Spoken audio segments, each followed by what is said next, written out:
Boom. We did it. We did it. I just noticed now you're out of sync on your camera.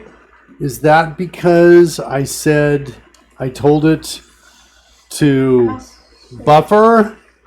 Now I'm going to disable buffering. Now we see, and now we get the lock up, the frozen. Well, let's see. Are we back? Wait. Okay. I'm also down. All right, I disabled it. What do you think? You're also what? I'm also down further than I should. Oh, you're right. Why would you do that, Campbell? Why don't you get back up there? Okay, good job. Look at you. That's great. Good. Well, go. No, go back down. No. Okay, it's all right. Okay. That was close, man. I almost floated away. How are you doing today, my friend? I'm doing pretty good. I had some Jimmy Dean sausage this morning, which we can't get here. In Costa Rica? No, not normally. Yeah, we can't get it in Costa Rica, kids. So we smuggled it in. That's my confession. Someone did. I don't know. I'm not going to say who did. Oh! Don't scream out. Are you ratting me out? Oh, my goodness. She's coming. She's coming. She's coming. You're ratting me out. Nobody's ratting you out, honey. Oh, really? Who smuggled sausage into Costa Rica? I said someone did. And then all of a sudden you scream out, are you ratting me out? It was me. Okay. All right. Okay. Okay. Oh, I'm giving everything away.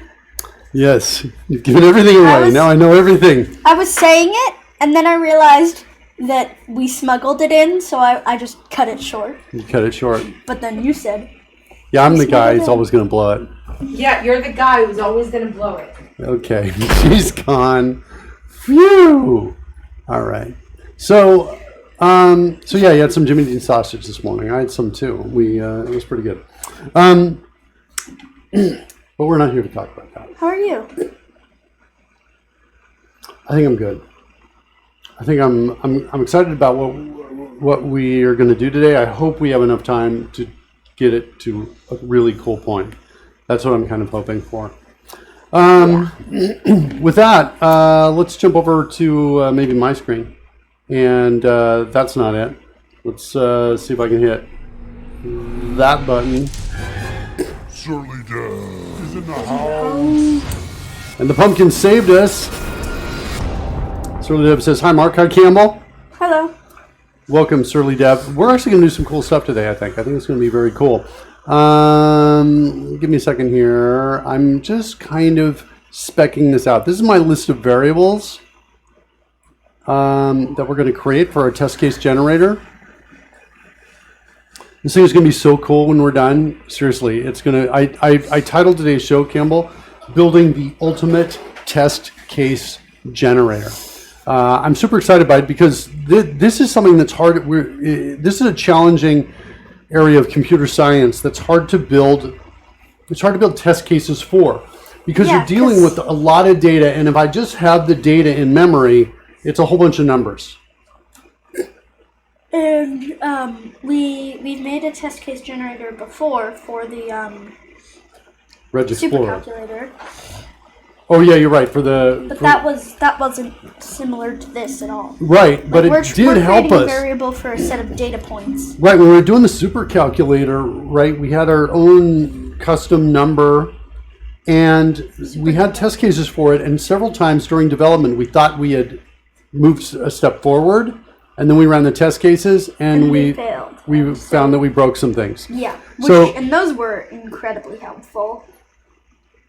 Yeah, test cases are incredibly helpful if you want to put out a quality product. If you don't care about quality so much, then, test cases are kind of not really relevant. But if quality is super important, test cases are excellent. So I kind of want the UI to look like this a little bit, and I've decided to just use color swatches right here. So let's see, trailing slope is in blue, so I'm going to make that blue right there. And then I'm going to bring the swatch down. The buy indicator, where's that? That's in green. So we'll come in there and grab that green like this. And then peak is in yellow. Yeah, peak is in kind of that amber color right there. I'll take that. Right? And then price is kind of yellow. It's a lighter trim. Yeah, it's kind of a lighter yellow. So the idea, what I'm getting at here is essentially some color coding. There we go, like that. So kind of color coding for the variables. Maybe, what'd you say? The price color is a little bit too low contrast, I think. Yeah, but I'm going to let you pick your color. Yeah, so this is just for now. Yeah, I mean, we can go ahead and fix that. I can come in there and, make it incredibly saturated, or maybe do something kind of in between and then come over here and do the same thing. Or I could say, yeah, let's do this, shape fill, eyedropper, grab that, and now we've got something a little bit closer to what we're talking about. Now the same thing, the outline is going to be that color, and the shape effects, glow, is going to be that color. There we go. So I'm thinking about something like this a little bit. We're talking about annotating our existing data. Let's switch over to Campbell's machine. This is what the data is kind of looking like. And since we decided not to get rid of the extras that were just the same, it's slowing down, and there are a lot of data points on one screen. A lot of data points. And so performance seems slower? Yes. We're not getting data points in as fast, I don't think. No, the data points should still be coming in as fast. It looks like it's moving slower because there's so many. Oh. And it's adjusting. That's probably it. But you should be able to. Can I just move the mouse? Wait, we can see the timestamp. Yeah, I think its performance it hasn't slowed down yet. At the top, you can see it going past. Yeah, right up here. If you don't move it, the dotted line thing. Yeah, so the idea is we can say, let's take this interesting range of data and build a test case for it. So what we're going to be able to do is select that, hit test selection, or we'll change the name of this button to build test case or something like that. And then we have this right here. And now we can come in here and we want to be able to right click something. And if I right click here, I can say, well, let's add a variable called time. And it'll be the time right here at this space. It'll be initialized to that value. Or I can say the price, and it'll be initialized to the price, the trade price right there.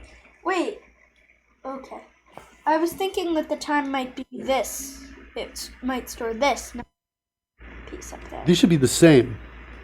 No, because look here. Can I show you something? Oh, you're right. They're slightly different. Yeah, if it's if it's like here, if the dotted line is here and the dot is further along, then they're not the same.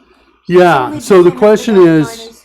directly on the dot. So my thoughts are, I guess my thoughts are on my thinking goes like this. If I say data point, it's this nearest data point.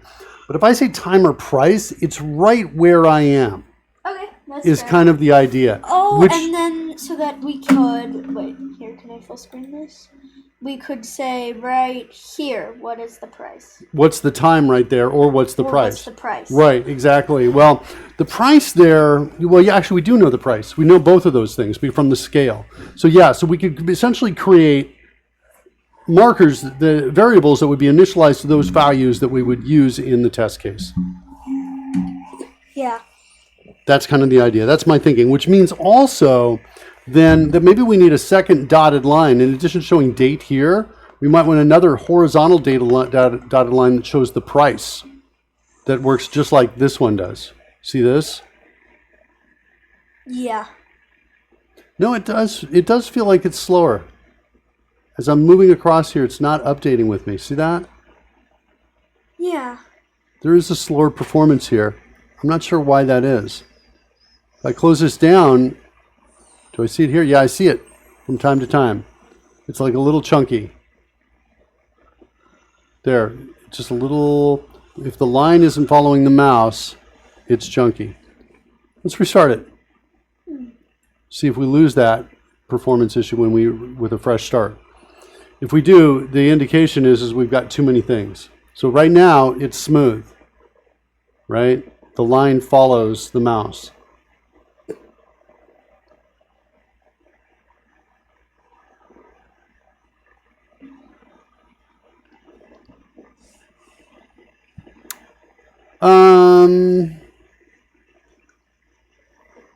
Okay. All right, so back over to my screen over here. We basically now need to add these adornments is what we need to do. I suggest, if we look at, by the way, if we look at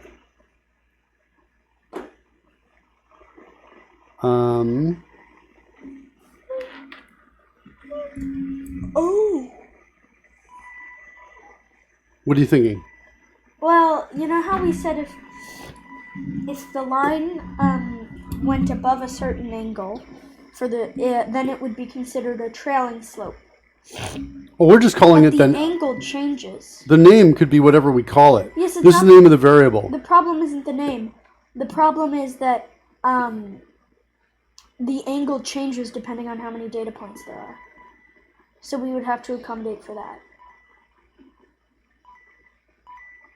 No, I don't think so. I think that, I mean, these are two different examples here. Leading slope and trailing slope are two different examples. The slope ultimately is determined by like looking at the moving average, I think, of all the data points inside. You could also consider what's the slope between the very far left, and the far right point. You could look at that as well. I guess. So But- But how are we going to measure? Well, 'Cause we'll answer again, that the question when we angle- answer that question. I guess I'm suggesting that the answer to the question doesn't matter at this point, at this stage in development. Okay. So this is actually a very cool thing, right? If you can realize that, wait, I don't need to answer the question, and the question having an unknown answer doesn't stop you from moving forward. Does that make sense? We Yeah. can answer that question later. Right? Like, how will we get across the bridge? Are we going to take a motorcycle or a bike? Or are we going to walk? Right? Well, we're not sure till we get to that bridge. Yeah. All right. Okay. So let's wait till we get there. But right now, no matter what, we know we're going to want to get a bunch of points and call it trailing slope. So right now, trailing slope, that's just my name for the variable as an example. I'm calling it an example name. Right, because I'm imagining a test case where I want something called trailing slope, right? Mm-hmm. And it's just going to contain a bunch of data points. We can add functionality later that actually comes back and says, what's the slope? And gives it to me. We can add functionality later that says, give me the moving average, or give me the average of all these. We can add that later to a collection of data points. But for right now, all I need to do is I just need to grab them. I need a visual way to say I want to know about these things right here, and these are my variable names, so that when I have my test case, I'll have code that's easy to read. Okay. That's what I'm looking for. Normally we do what happened last time. Should we do that, Camel? Yeah. You want to just go in there and quickly... What happened last time?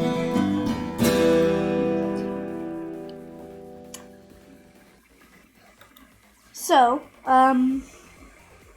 By the way, here, let me get a copy of this and put this in the chat room for anybody who's interested. okay. There you go, right there. We added a select all button for the test case generator, which, if we test selection, then instead of having to do all of it, if we want to just have all of it selected, we can just hit the button. Right. So we got to select all. And then, we made the selection for the test generator independent. So before there was a bug where if we wanted to select a certain amount here, it would also select it out here. Yeah, it really. Now that doesn't happen. It really illustrated the difference between an instance and a static class, or a class variables and instances. Yeah. Because before selection was just a single class, and we basically go ahead. And then we made it so that it was an instance of class, so that we could have it for the test case generator and for the main thing. Right. We also, really importantly, we moved selection that as a property, an instance of the selection class, into tile or tick graph. And so whenever we create a new tick graph, which shows those points out there, right? Mm-hmm. We have an automatic ability to have a selection. Okay? Yes, and then we added a right-click menu to the test case generator. So that... So the right-click... is if you have it here, and then you could select all, and then boom. And then you could create a new variable of a data range, or if you didn't have anything selected and do right-click, you could create a new variable for the time at that point, the price, or the data point. Currently, these don't do anything, but they do hit breakpoints. They hit breakpoints. So we've got code in the background. I'm not sure if you got a breakpoint set now, but if you select one of those, we might hit a breakpoint. Yeah. Sweet. So that's cool. So we did this organization last time. The other thing that's cool is when Campbell right-clicks, if there's not a selection, we get those three options. But if I have it selected, then we just get the data range option. You get the data range option instead. Hit run from here. F5 is the shortcut. I did. And if F5 doesn't work, hit your function lock key and try F5 again. Yeah, oh, okay, it worked. All right, so that's kind of... if you have something selected, it just shows data range. Data range, right? We used a menu item as a title. So see how it says new variable up there at the top? So we did that, and I kind of like that approach. So it just keeps us from having to say new data range variable on every line. Or new time, when there's nothing here, new time variable, new price variable, new data point variable, all of that. Then you wouldn't be able to scan just the first letter. Yeah, we're just trying to make it easier to read, easier to use. Okay. Yeah,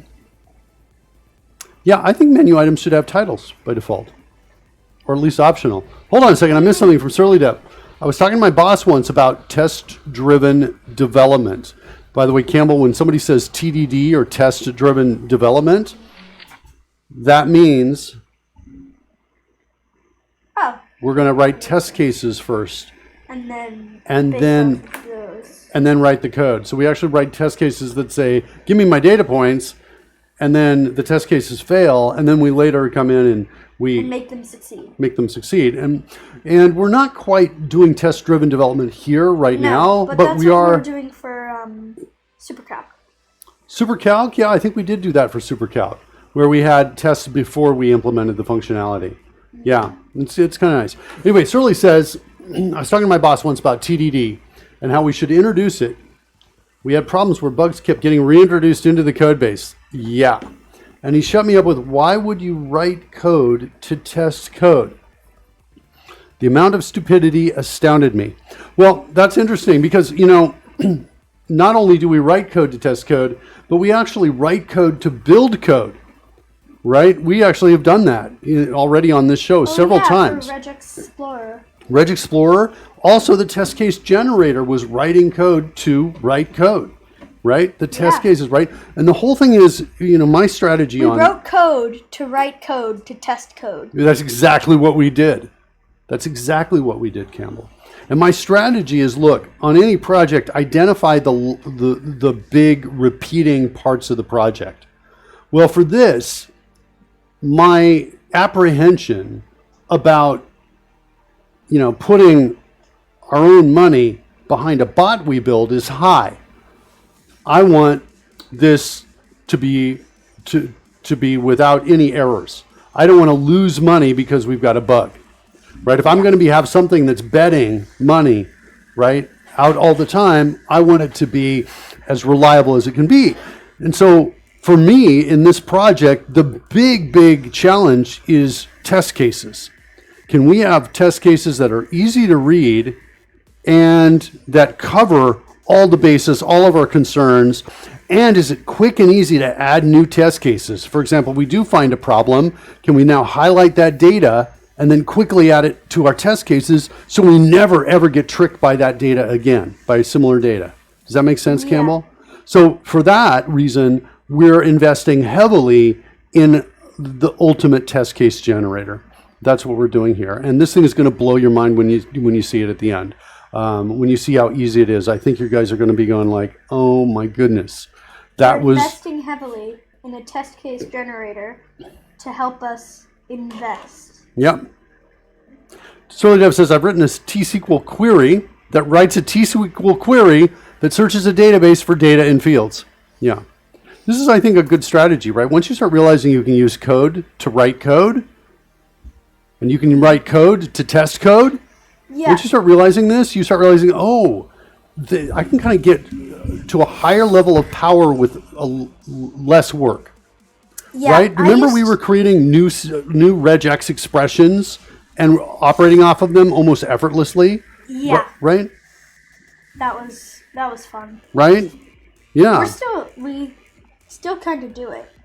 I used to think that when robots started getting the ability to build robots, that would be the end of the world.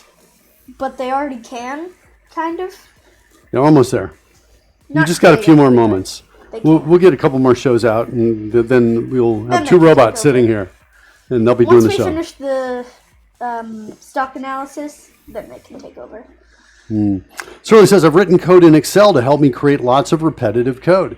I don't think I've ever done that. I've written some things in Excel or Google Sheets. I've done macros to help out in some ways, but I don't think I've ever written it to help me create lots of repetitive code.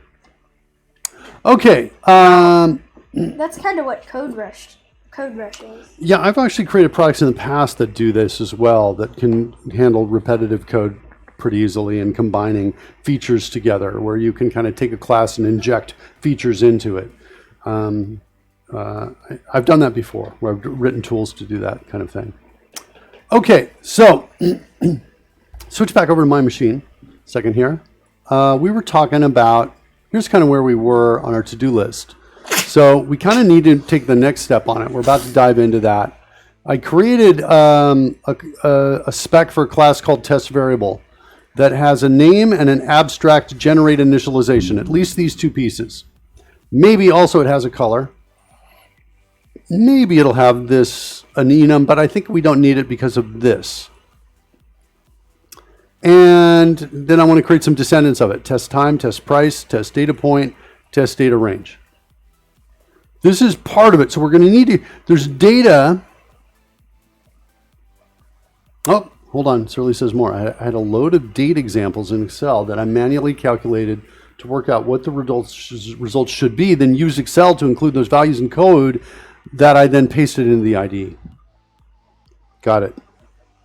On the CodeRush team, we've also gone after creating test cases automatically.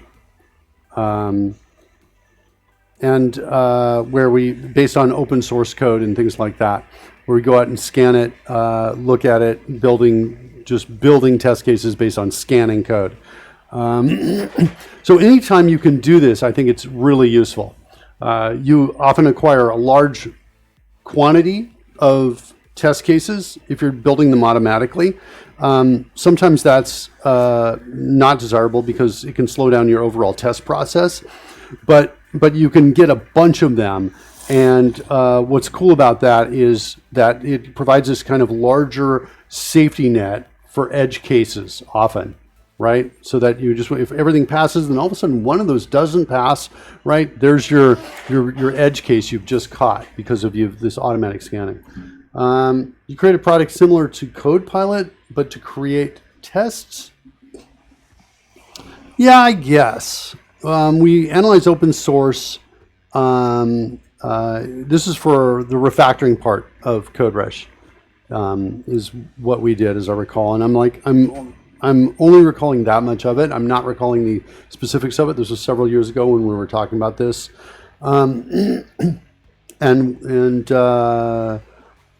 And I know we investigated it, and I'm not sure, I don't recall specifically how much of this was implemented and we actually built. I know that we have like about 20,000, or at the time we had about 20,000 test cases. I think we have about 30,000 now for CodeRush. So some of that amassing of that 20,000, I think, was done through automation, as I recall. Okay, so we got some test variable descendants. Now this covers the data in the background, right? So we're going to have these lists of test variables, and then what we're going to do, Campbell's, we're going to let me create a new slide here.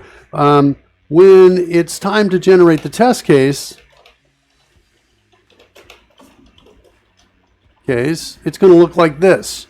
Well, we're going to take a screenshot of the graph, of the tick graph, with all its adornments. So all the labels. Does that make sense? Oh. All its we're going to take a picture of the tick graph with all of these things on it. These are our variables. Wait, that might get repetitive because now that we're not getting rid of the extras, it will be a bunch of layers with just the same trade price. A bunch of layers with the same with what? Trade price. Like, so you see how all of these have the same trade price? It would just be a bunch of these, the same. Right, but we wouldn't create a variable for each one, probably. Yeah, but the picture would. Wait.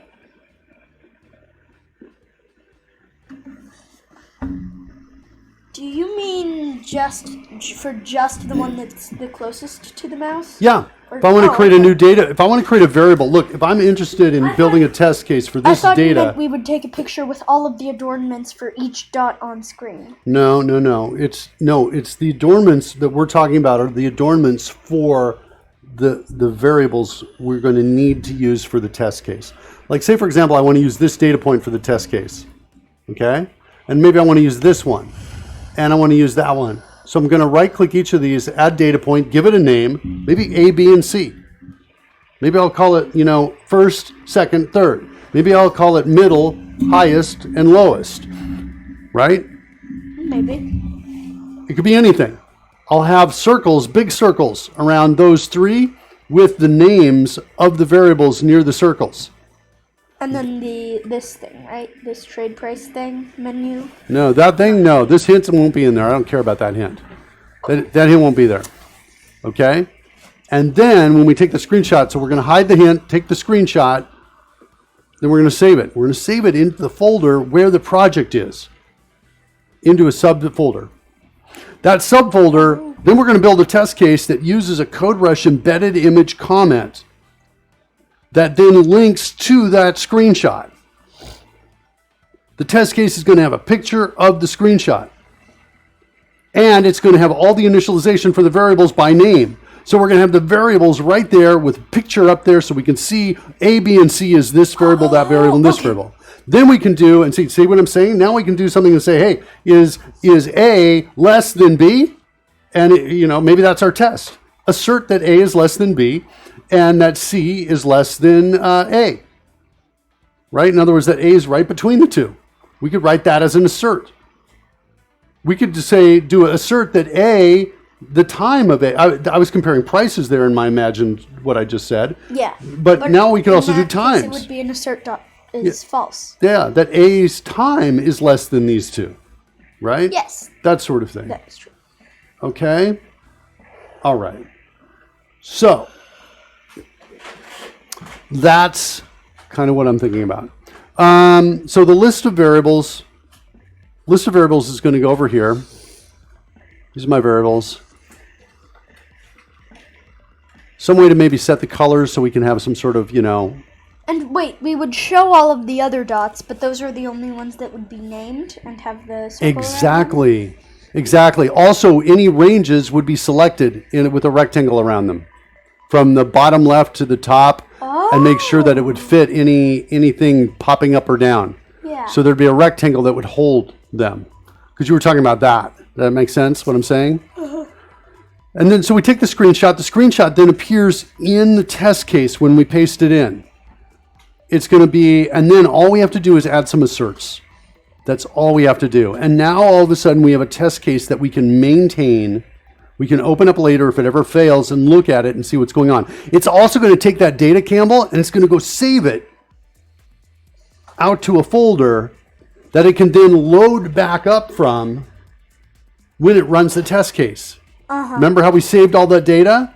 So it's going to save that data out as well. So the test case initialization is going to say, load up the test case data, initialize the variables based on the data, right? And yeah, it's going to be sweet. Okay?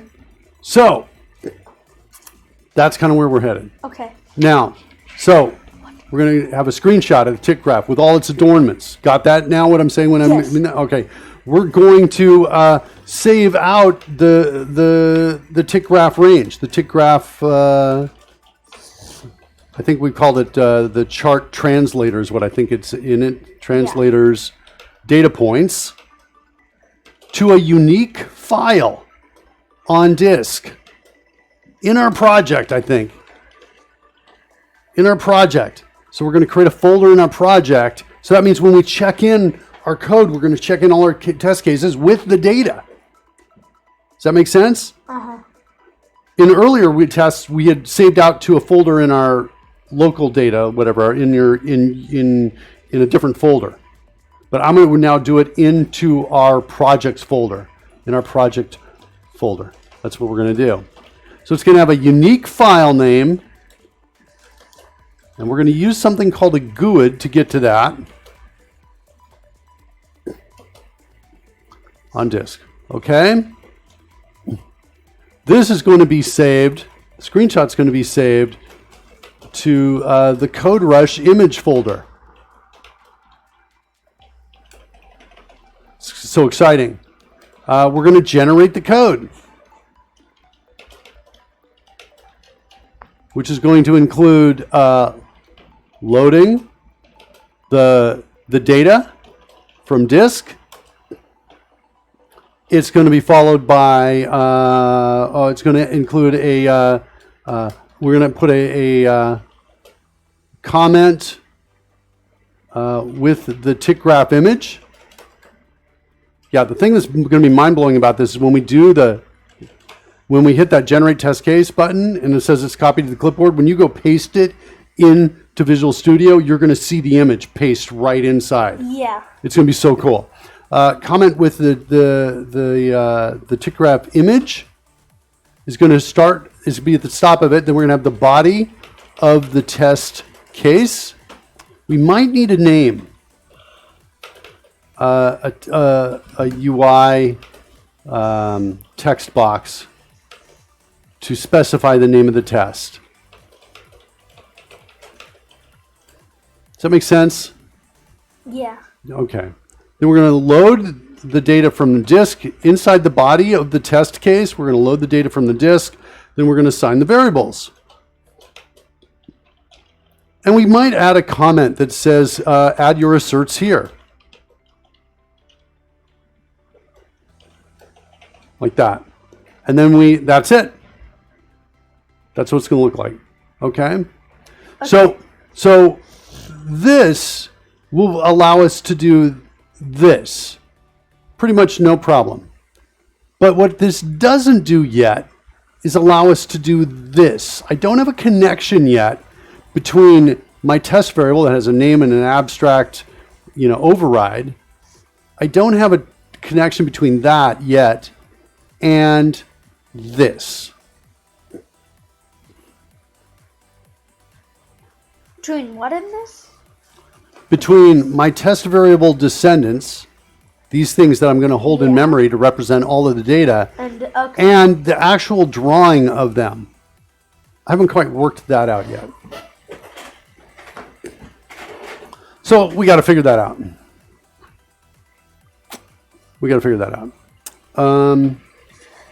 Okay. Let's start by creating a class called test variable. We're going to start with this, Campbell, right here. Okay. Whoops, sorry. So we're going to create a class called test variable. Let's go ahead and close down the app. Switch back to your machine.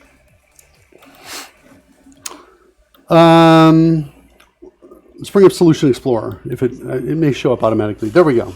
So Bot Trader Core and Bot Trader Tests.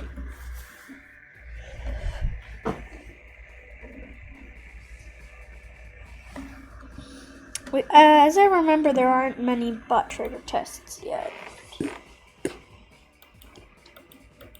Yeah, I think you're right. But I'm asking myself the question, where am I going to put test variable? And I think I'm going to put it in Bot Trader Core. I'm asking myself the question, do I want to create a brand new project just to hold the pieces of the test case generation? Oh, I just decided yes. I'm going to do it. All right, so let's do that. Let's create a new project. So add new project. Go ahead and you do that, Kimball. Right click on the solution. And can we access variables across projects? Yep. You can access classes across projects, and those classes can have variables. This is going to be a class library for the .NET framework. Okay. That's the second one right there on the left, right up there.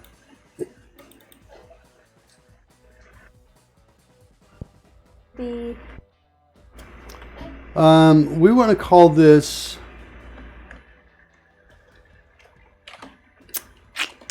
I want to make sure this goes in the right folder though. I don't think I want to put it in KidzCode source. This is going to be the test case generator elements. Or how about core? Core. Test case generator core. All right. Click on the triple dots. Let's go explore out here because make sure I want to put it in stock analysis. There we go. So it goes right in there. Okay. Here's my project name. Let's create it. Create. Perfect. Okay. Now let's do a quick test. I want to go over to source tree and make sure it sees that. Yeah. Cool. We're not going to check anything in yet, but good. Now we want to create a new class here. If we just delete this, do you remember how to create a new class? Yeah. Good. Call it test variable.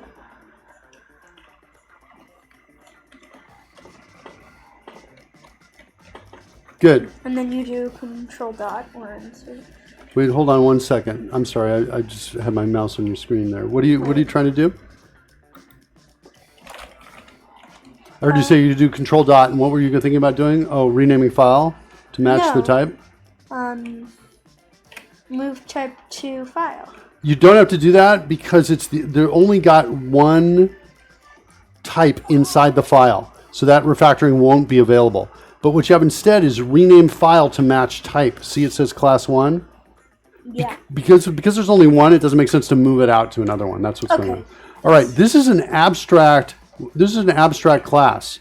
So if you right here you type in AB and a space, you're going to get CodeRush filling out the word abstract for you. That means that we cannot create an instance of it. We need to have a descendant of it. Does that make sense? Okay, so it's like static, but you can descend from it. Right? it could be you could create an instance of a descendant of it, but you can't create an instance of a test variable. Okay. Okay. Now we need to have a property called name. So type in AS for auto implemented property of type string, and then call it name.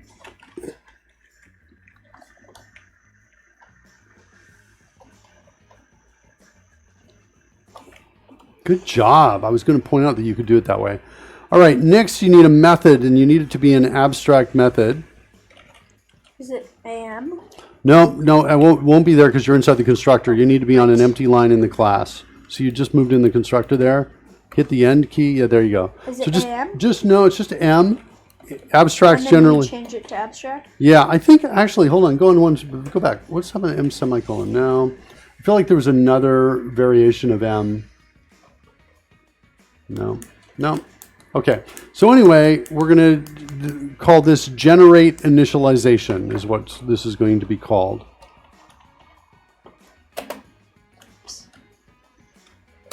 So a variable will generate its initialization code. That C should become a T.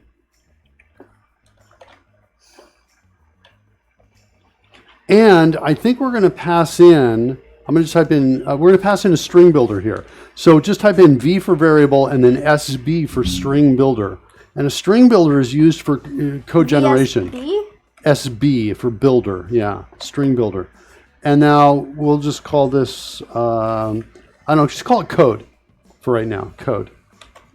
Okay. Now, an abstract class, let me show you what an abstract class looks like. We get rid of these and we add the word abstract here. Okay, like, whoops, not there. We want to put it right before the return result there. Then we want to make it like public or protected or something that we can see it. So basically what this says is, hey, look, okay, got it. There's a test variable class here. No one can ever do this. No one can ever say, hey, var, m is equal to a new test variable. That can never happen because you cannot create an instance of an abstract type. Okay? Abstract means, hey, we're just going to fill this out. And what that means is if you want to create a descendant of this, you're going to have to override this method. Does that make sense? Okay. I just want to make sure that makes sense to you because I feel like I'm throwing a lot of terms. Hey, Copperbeardy's here, kids. We're going to grow some plants today. What are we growing today, Copperbeardy? It's right there. It's a good-looking plant. Some flowers.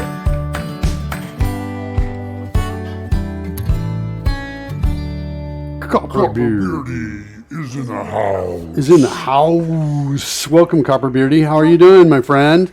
Glad you're with us. We're working on the ultimate test case generator. It's going to be good. By the time we're done, it's going to be mind-blowing. People are going to be going like, what the? No, it's impossible. They'll be screaming at how good it is. Hopefully. All right. Go out, hit the end key out there. Whoops. Go out here to test variable. Hit copy to copy that to clipboard. Then go up one line and hit enter. Copperbeardy says, not too bad. Nice. Anything to make testing easier. Well, this is testing very specifically for what we're building, which is a trader bot. A bot to trade cryptocurrency. So that's what we've decided that those kinds of test cases are hard to read because they're dealing with a lot of data points. So we're going to make them easy to read, gorgeous, and easy to make. All right, I want you to create a class that's a descendant of that. To do that, you want to hit the letter C and then the slash key, the one above enter. The other one, use the other slash key. Okay. Go, just hit undo. That's just for the whatever is on the clipboard, right? Yeah, this is for whatever is on the clipboard. All right, now back over to my screen. We want to create something called test time. Okay, so let's go ahead and do that. Test time.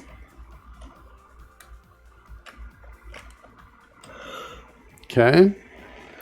All right, good. That's now because and then here we're moving type to file, right? What'd you say? And then here we're moving type to file. Yeah, we're going to go ahead and do that. I wonder if we should call it test variable time. If we should add the word variable for all of these. I'm not sure yet. Okay, notice. Yeah, notice. Look. Notice it's got underline there. Oh, you're going to go ahead and change it right now? All right, go ahead. That works for me. Okay. Go ahead and hit enter. Notice it's got an underline on it. Oh, we got a variable not spelled right. Did you hit, yeah, there you go. Use your alt and left and right arrows in here to get in there fast. All right, good. Now, notice test variable time's got a underline, yeah, if you hover the mouse over it, you'll get a hint. This is the problem. Does not implement inherited abstract member test variable.generate initialization string builder. Okay. Okay. So it says show potential fixes. See that right there? Yeah. Oh. You can click that or just hit the coder's key. Implement abstract class. And you can see in the preview, it's going to bring in public override generate initialization. It basically says override means, hey, I got this. I'm going to implement this method. Make sense? Yeah. Go ahead and implement that abstract class. Good. Now we have the override. And now in the override here, we've got this code. This code is coming, the string builder code is coming in here. We're going to, what we need to do is just append a line to it. So we're going to say, hey, code.append line. And we need to have, it'll be something along these lines. We have a variable name, right? That's our variable name. The line of code, this is going to be for time. So this is going to be a date time, right? So think about it. If I have a variable of type date time, that's what my declaration looks like. And if I initialize it, it might look like that. Followed by, I could type in DTN to get date time now. So we're trying to write a line of code that looks like that a little bit. Does that make sense? Yeah. But what we're really going to have in here, though, is an actual date time value, right? So we're going to have a date time value somewhere in here. So we're going to need to say, we need to hold the value in here somewhere.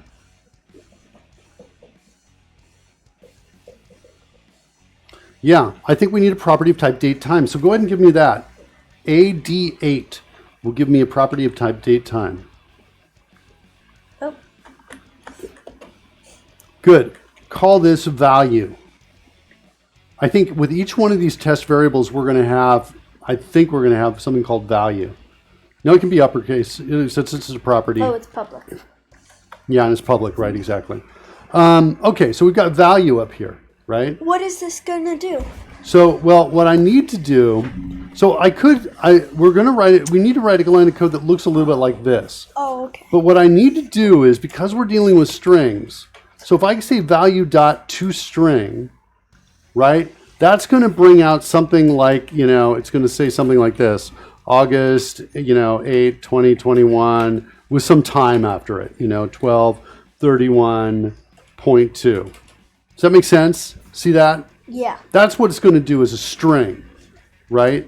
Well, we cannot initialize that. That's not going to work. See that line of code? That won't work. I can't assign a string to a date time. Do you see it? They're just two different types. I can't do it. What I need to do is come in and say datetime.tryparse, I think, or maybe parse, I don't know. Maybe I'll just do parse. Parse, and then give it a string. Now I got a shot at this line of code working. Does that make sense? If this is in the right format, that's gonna work. Okay, does that make sense? Yeah. Now, so what we need to do, since our value, even though our value is in a date time, when we're dealing with code that we're generating, we're turning it into a string. So what we have to do is we have to say date time, then this is the name, the variable name right here, right? That's what that is. So it's going to be, so far we've written that much code. See that selected right there? That's what we've got here. See it? Yeah. Now we need to follow it with date time parse, like this, and like that, and a semicolon, right? Then we need to get the two quotes in. And then And then right here, what do we put here? their name, var name, or whatever we decide to name that. It's not the var name, no, because this is just an example to show you how we get here. This is, I'm going to comment this out. That's not var name. What goes here? It does start with the letter V, though.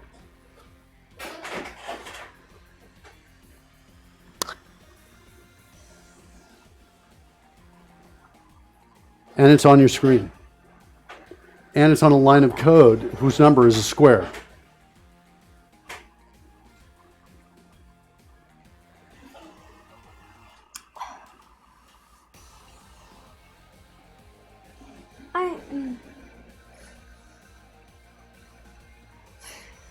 So when I say square, it's either on line 16 or line 9 or line 4.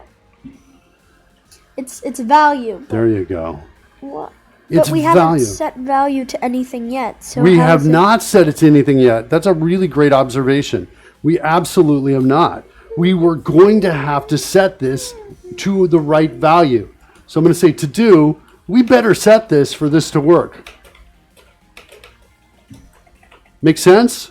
Yeah. Okay, so there's one. I think that's done. We could continue with the others, but maybe we just stop here. And we try to work out how this is we'll get the whole round trip. So we can add the variable and then generate the test case, that sort of thing. And then we'll go add the next pieces. What do you think? That's a good idea. All right, fine. Then we'll do it. We better, set this for this to work. And just in case this comment gets separated from this, like sometimes I might add some code here and forget that they're together, I'm going to explicitly say value. We better set value for this to work. Okay? I'm not going to create any of this class's siblings. When I say siblings, I'm talking about the other ones that we need. We need test price, test data point, test data range. Right? We're not going to create these yet. Instead, we're going to try to get this to work. So we can get a round trip, generate a test case. We're going to head in that direction first. Once we get the round trip working, it'll help us understand what else we might need inside of here and how to build the other pieces. Okay? That's kind of where we're going with that. Sir Fetish Fancy is out there with us. Welcome, Sir Fetish Fancy. Good to have you with us. We're building the ultimate test case generator in C#. I've been lurking. Okay. Well, then I won't tell you what we're doing because I think you probably know if you're lurking. Welcome. Yeah, we're working C# and XAML. So we're going to go here now. We've created one of these test, what do we call it? Test variable time. Yes. And we're now adding the word variable in here for these names. Let me go fix that. Totally wanted to use a code-rich feature there. That doesn't exist yet in PowerPoint. Camel case nav. Okay. And then I'm just quickly, because I've got, whatever you want to call it, OCD or some other, DSM-5 diagnosable issue where I have to have everything perfect. I'm doing that. So we're going to do that. We might do the same thing here. Oh, Control-Shift. Whoops. We might do these here. We're still not sure about these two. Oh.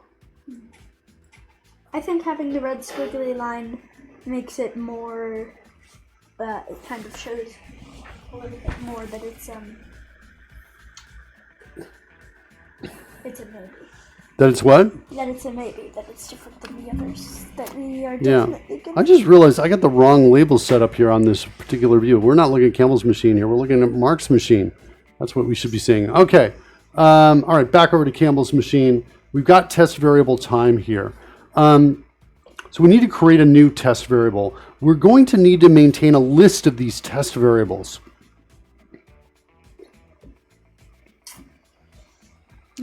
And we need to, at some point, actually back to my machine, at some point we need to create the adornments, right? So we actually can put these on and see these. We need to create these adornments. How are we going to do that? Well, we've got an entry point. our entry point over on here. We've got these entry points. We see these breakpoints. So when we've got test time click, we've got now a variable called test time variable time. I think we should start here at the very least. We might want to do this. Add variable. Let's start with this code. The code we want, this is often a good place. If you're not sure where to start with the client's code. The code that's going to be using the thing you're building. And this is our entry point, right? When we right click the menu that says add a time variable, we want to add it. Yeah. Okay. So I'm going to call add variable. I'm going to say new test variable time, I think is what that's called. Is that right? Oh, guess what? It doesn't see it because it's in another project we have not add references to test generator core. That's what I want to do. Add that reference. Sweet. So I'm going to create a new test variable time. And then... And what I need to do really is I need to set that value too, Campbell. Remember the value? You said we haven't set that? I need to set it here. I need to know what the value is. That's taking a really long time to add the reference. Like, enough that I'm a little worried.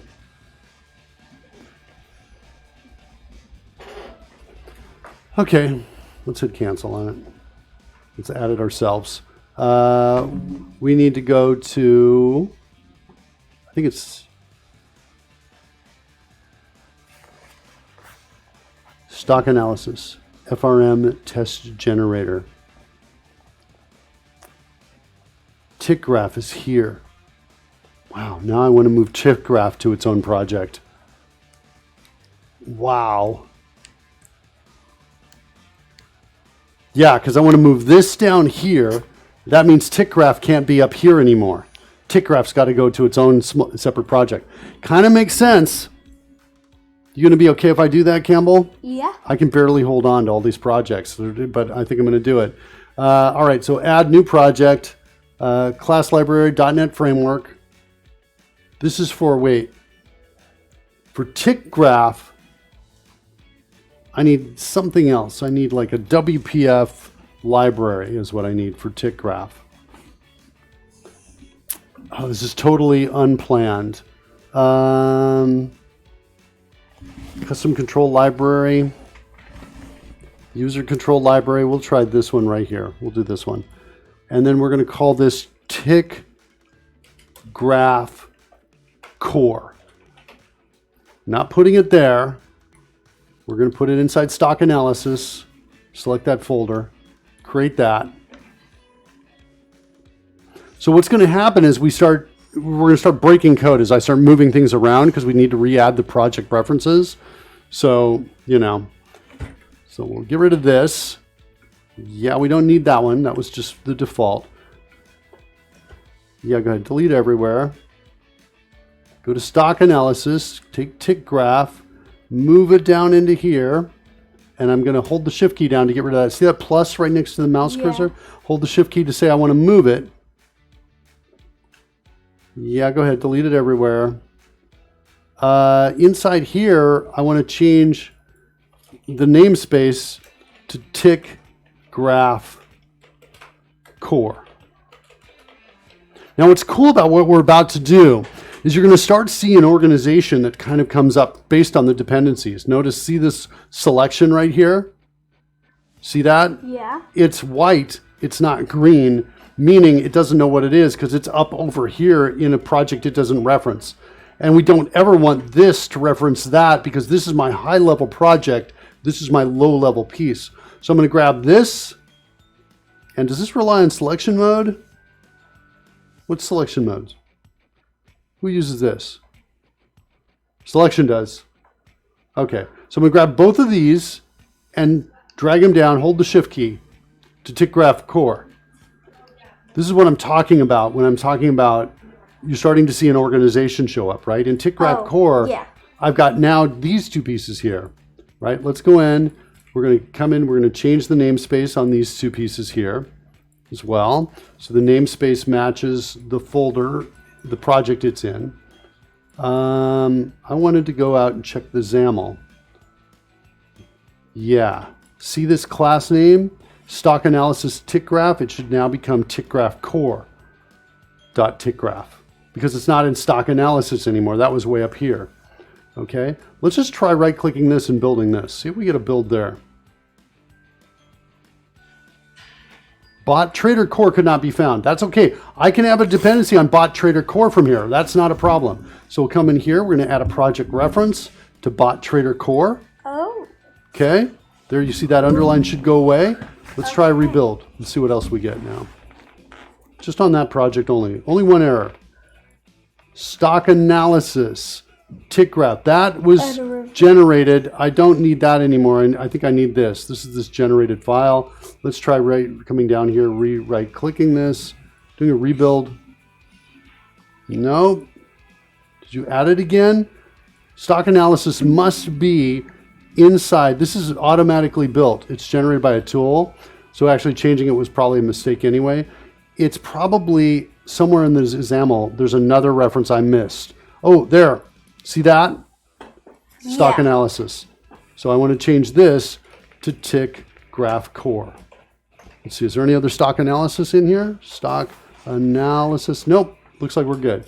Okay, now one more time. Rebuild. And this time it should work? Yeah. Nice! That worked. Okay, that worked. I gotta get my buttons in a better position here, I think.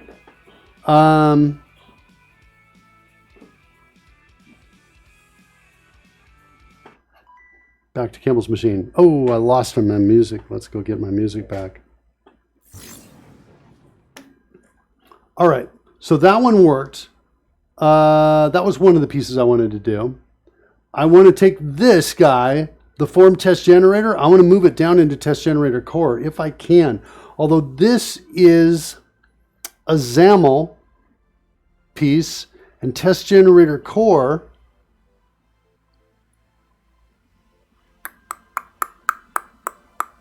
I'm going to add another project, Campbell. Okay. Yeah, I'm going to add another project. It's going to be to hold this form. Now, we have a lot of projects. The cool thing about having a lot of projects, though, when we start out with something small, is it makes it, you're defining the organization, and it makes it really easy to decide where to put things as you go forward.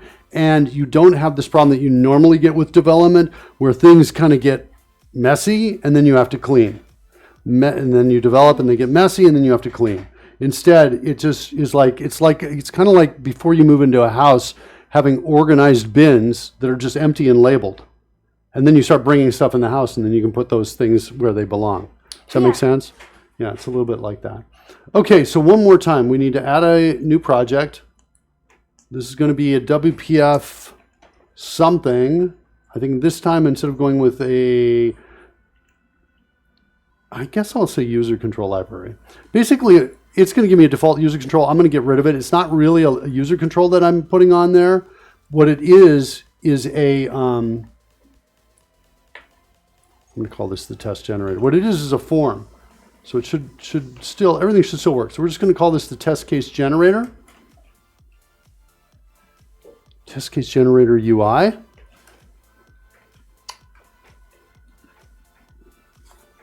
I think I like that. Test case generator UI. I'm going to now take this and drag it down here using the holding the shift key down. Okay. Yeah, delete it everywhere. Get rid of user control. Delete that. Okay. Yeah, delete everywhere. Okay. Now, let's try building this. It's probably got dependencies. Tick graph. Doesn't know where tick graph is.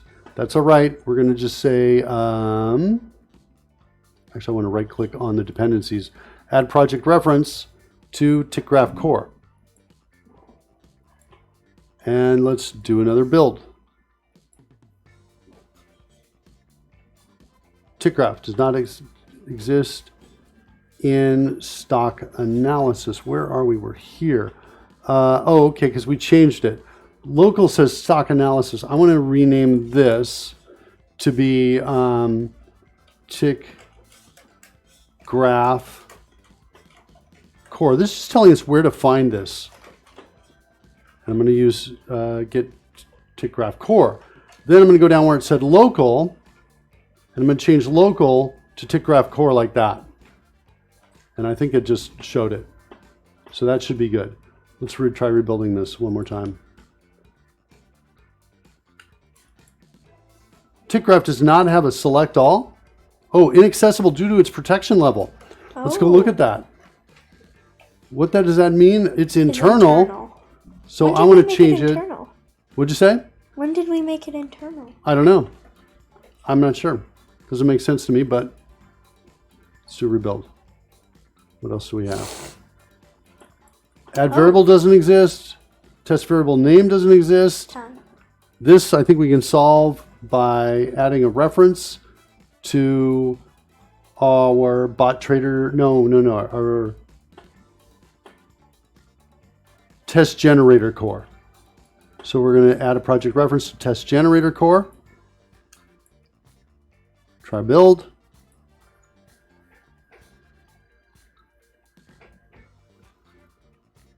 Okay, this one I think we can fix with just simply adding a using up at the top. All right, now we're in pretty good shape. I'm going to keep this error here because we want to come back to it, but I want to go back and make sure stock analysis builds. I think it's going to need some references. Tick graph doesn't exist in stock analysis. Yeah, so here's the local. The problem, we used to be local and we moved it out. So we're gonna change this to just like we did before, tick graph core, like that. We're gonna put the namespace, have it be tick graph core. Am I not referencing it yet? I may have to add the reference before it helps me. There it is right there. Okay, one more time. Usually it's, by this time it's tick graph, not seeing it?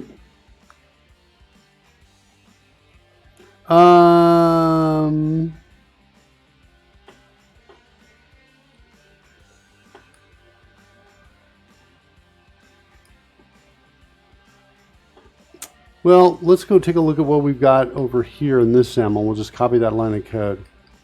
Not sure why it's not seeing it, but we basically want that line of code there over here, like that. And says it was not found. What's the problem here? The namespace prefix local is not defined. Oh, that's just because of this. We're about to change that, so that should fix. And there we go. So now this is up here. Cannot create an instance of tick graph. Why is that? What's the exception details? Stack trace. It's trying to instantiate the type. Inner exception. Cannot load file or assembly system.threading. Okay, so that means we need to add a reference to in tick graph core. Oh, this is a modal dialog. Okay. To system.threading, I think.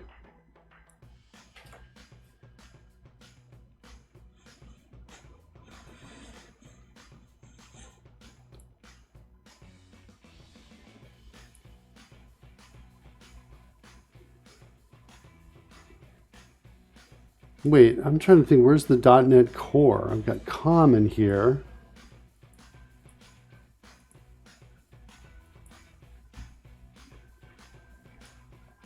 I don't want to browse. I'm just looking. I feel like I'm missing something here from the.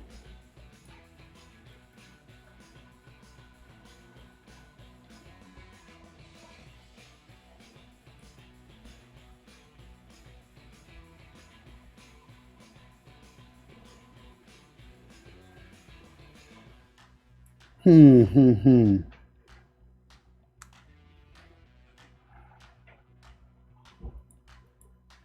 really don't want to go out and browse for system.threading.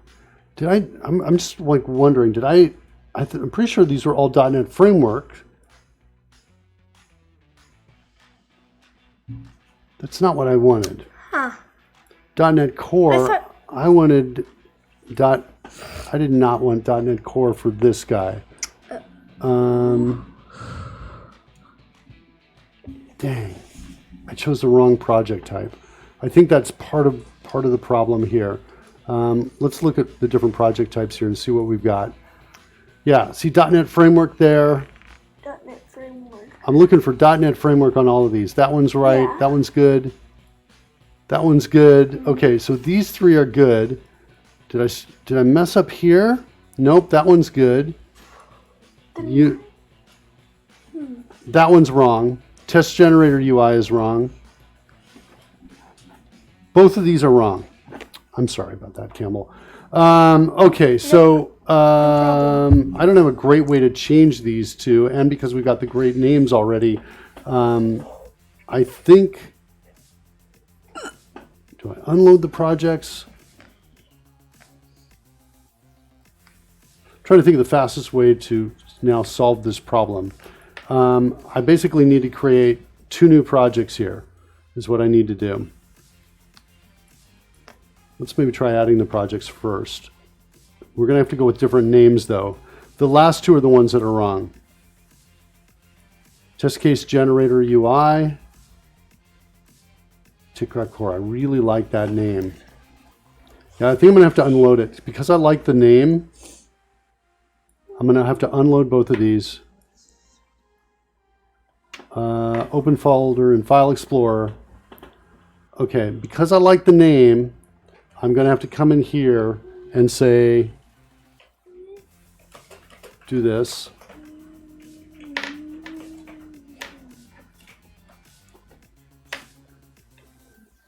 It's Test Generator Core. Oh, that was the wrong one.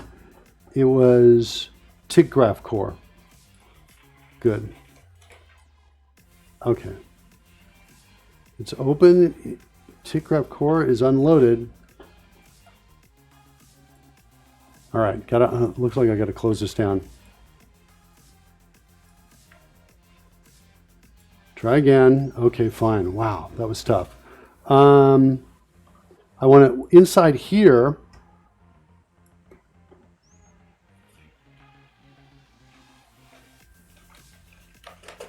I'm going to do this. I'm going to rename the projects as well. So we'll be able to reopen those up, copy and move the pieces across, fix all of the pieces we need to fix.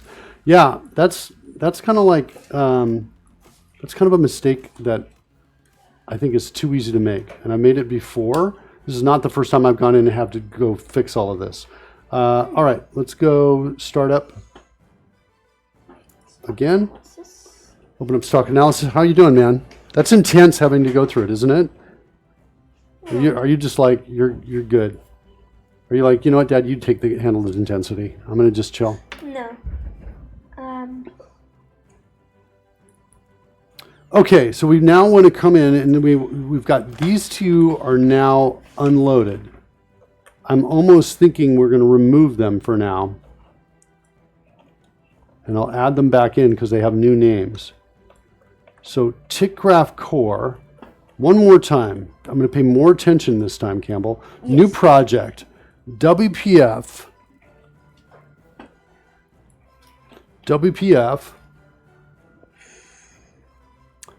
And I want the .NET framework. See, it said .NET right there in there. Okay. That's what I think was the problem. Can I come in and say like .NET framework?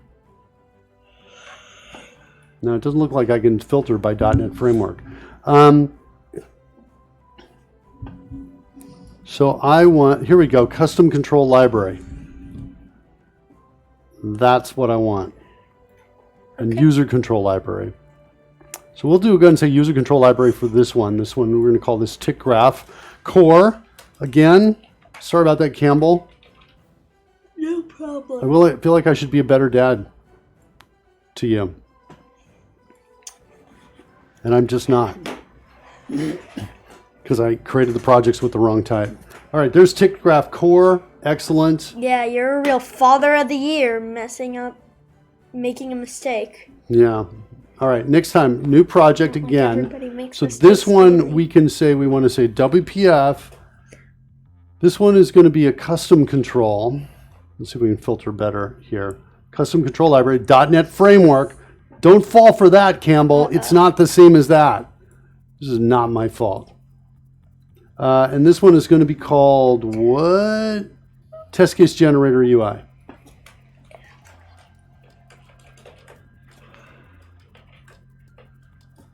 Okay, and this is going to be in the right folder. Got to get the right folder on this. Holy cow. All kinds of places for mistakes, huh? Okay, next we're going to add in those existing projects just so we can move the files around, I think. So I want to do that. Or should I just copy them over? I can copy them. See this and this? These are the real files that are important right there. And let's do that. Let's open folder in File Explorer. So here we're in Test Case Generator UI. Here we're in old Test Case Generator UI. See those two files? Yeah. I'm going to move them over here. Okay? And now they're gone from old. And now everything else I can delete. Bin and object are just built as you compile. Assembly info, that's built automatically. These are both the old pieces. I'm pretty much killed this. So I'm going to delete that. Okay, don't ask me anymore. We're just going to delete everywhere. Boom. Okay, next I need to go into TickGraph Core. And over here I need to go into old TickGraph Core. And I need to grab the same pieces. See those? Those are the ones we moved. Old we don't need because that's the project file, and assembly info, that's automatic, and bin and object are built as we build the project. So I'm just going to copy this over, or move it over rather, right here to TickGraph Core. We still need to add them. Just because I've copied them into the folder, we haven't added them yet, so we still need to do that. But now I'm just cleaning this up, coming back over here. Now we're going to come over here, right click, and we're going to say add existing item. And if it's helping me out, see this project name? It should be the same here. So it's helping me out, it's getting me to the right folder, and all I need to do is grab this guy and say add it. Is that all I need to do? Does it know it's a XAML? Yeah. It doesn't know it's a XAML actually. Yep, but then why is it saying .xaml.cs? Well, it's just added the one file. Hold on a second. Let me delete this. Oops, did it say delete it permanently? Are you kidding me?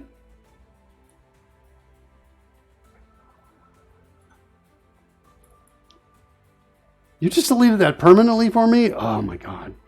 All right, that was my fault. Now I got to come over here.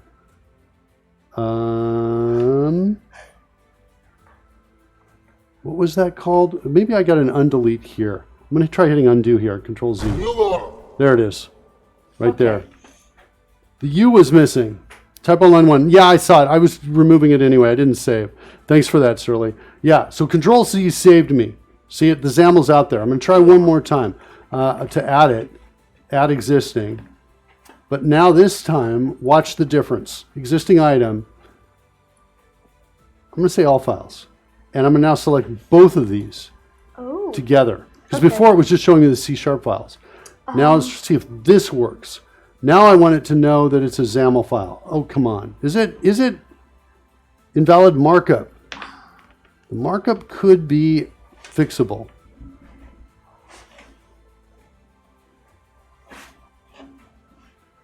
TickGraph Core not found. Add reference to the project. TickGraph Core. Go ahead. Let's try now. Did that help? This says stockanalysis.frm test case generator. This should now be test case generator UI.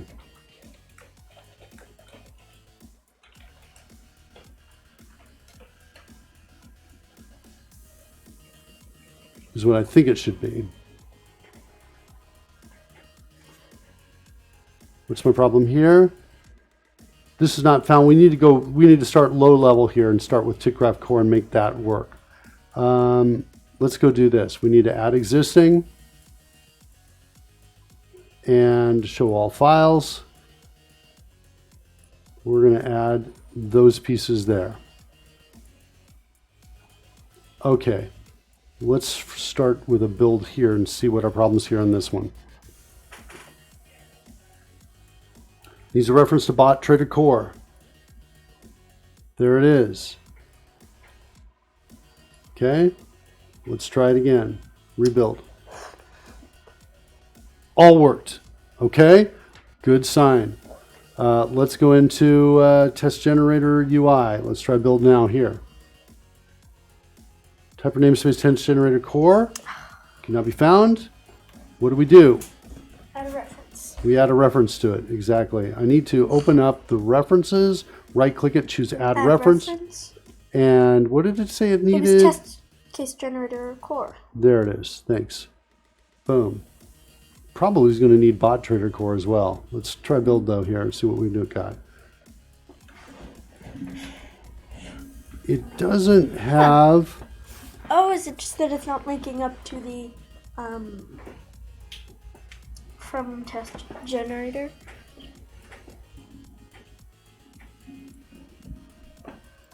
Let's see what's going on. I think we hadn't worked on this yet. And I think the CS file, yeah, it's got a different namespace. See it? Stock analysis. I think that might fix a lot of these. I'm hoping it is. It will. Let's try rebuild. Nice. Only one problem there. Okay. Let's comment this out for a second. Okay. Okay, this is where I wanted us to go. Sorry. I think my skills in terms of adding projects, especially in light of those traps for the .NET Core, right? Instead of getting .NET Framework, if I select .NET, I get in those traps. I think my skills could be better there. This should be something that should be much faster.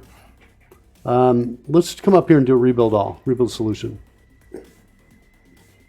Okay, tick graph doesn't exist here. Got invalid markup, it says in main window.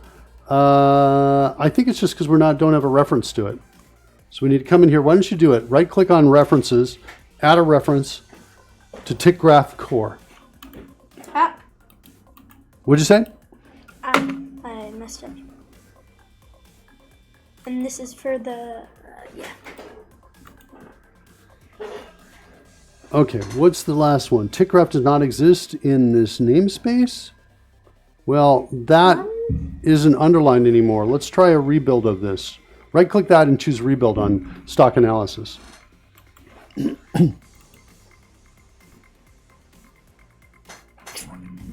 Form test generator could not be found. How do we solve that?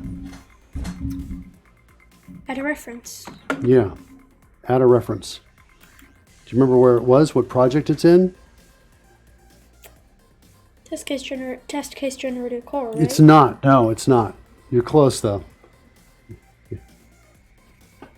We put the UI. UI stands for user interface. We put the form there. Right. That's where we put it. Okay, cool. Now try rebuild. And this time, it should have no errors. Still not found. Hold on, double click it. Are you sure? Okay, okay, the problem now is in the code, it doesn't see it. We've added a reference to the project, but this file, mainwindow.xaml.cs, does not have a using statement that tells it where to find this. Oh. You can get that by hitting Control Dot here on the code. Or insert. And it's going to say, hey, do you want to add a using to test case generator UI? At least it's helpful there. Now try rebuild. Tick graph is still. Hold on. Oh, due to its protection level. Yeah, that's going to be problematic. You just tried to tab the next reference on it. Yeah. So it can't find it. What we need to do, this is defined in the XAML. And because we used to have this as part of the same project, it was not a big deal. We could just, it was internally available. But now that it's outside of it, we're going to need to wrap it with a property getter is what we're going to need to do that's going to return that property. So we need to go over to our test generator in the UI piece here.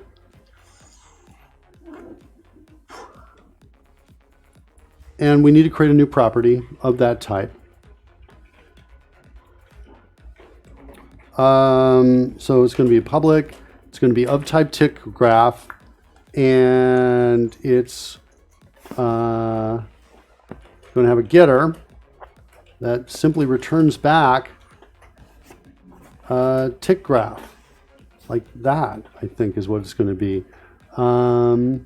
Wait, it's not here. I'm in the wrong place, I think.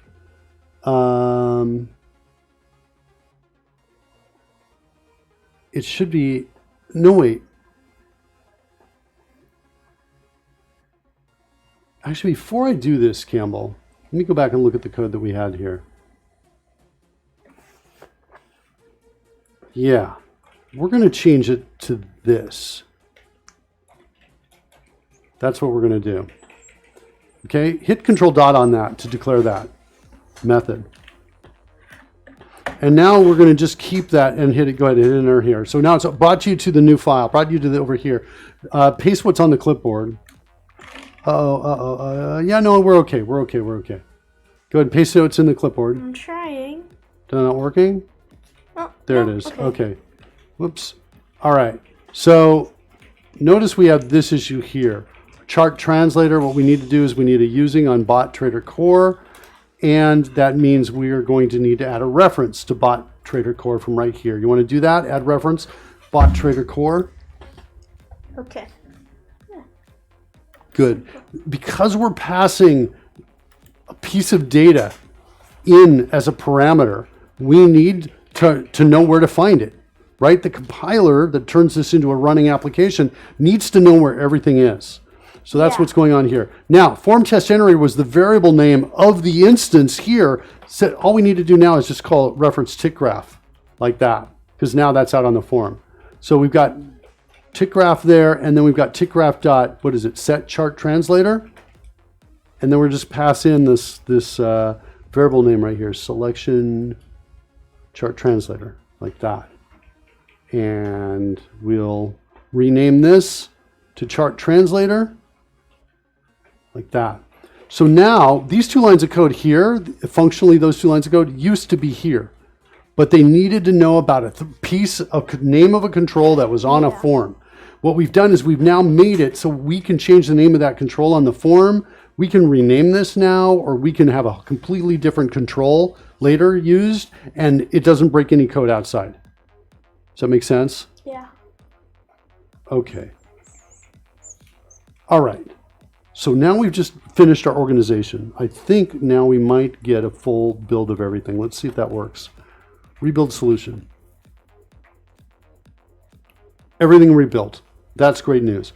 Also, I want to go to the two new pieces I just added, because as I recall, yeah, there's an extra. See it?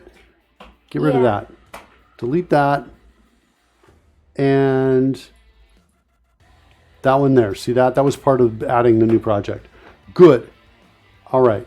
Now, at this point, since we just finished a major refactoring and everything builds, I want to go check this in. So I'm going to say something like finished major refactoring, added new projects, like that. And we're going to push those changes immediately. I'm going to say stage all of those, including some deletions right here. And when we stage all, what's going to do, it's going to kind of sync these up. See that selection.cs we deleted? It'll find that we also added one somewhere in here. And those two will just cancel out. Yeah, I don't see, there it is right there. And so what it'll do is when we stage all, you'll see them marked as renamed. See these? Oh. Or essentially they've been moved. Okay? Okay. So that's what's going on there. Okay? Added new projects. That's, I think, all we really did. So commit. Boom. Surly says, most streamers seem to use .NET add at the command line to add new projects in. I'm not familiar with it. I don't actually use the command line, Surly. Thanks for that. Thanks for that tip. I might try that the next time we want to do that. What'd you say, Campbell? What's the command line? What is the command line? That's a great question. Well, I don't so use it so much. When you say command line, are you meaning like an actual command prompt, Surly? So if I type in CMD here, that's the command prompt. Are you talking about that? Or are you talking about like another window inside of Visual Studio? Because there are other windows where you can put commands in Visual Studio. I'm not sure if there's a command one or not, though.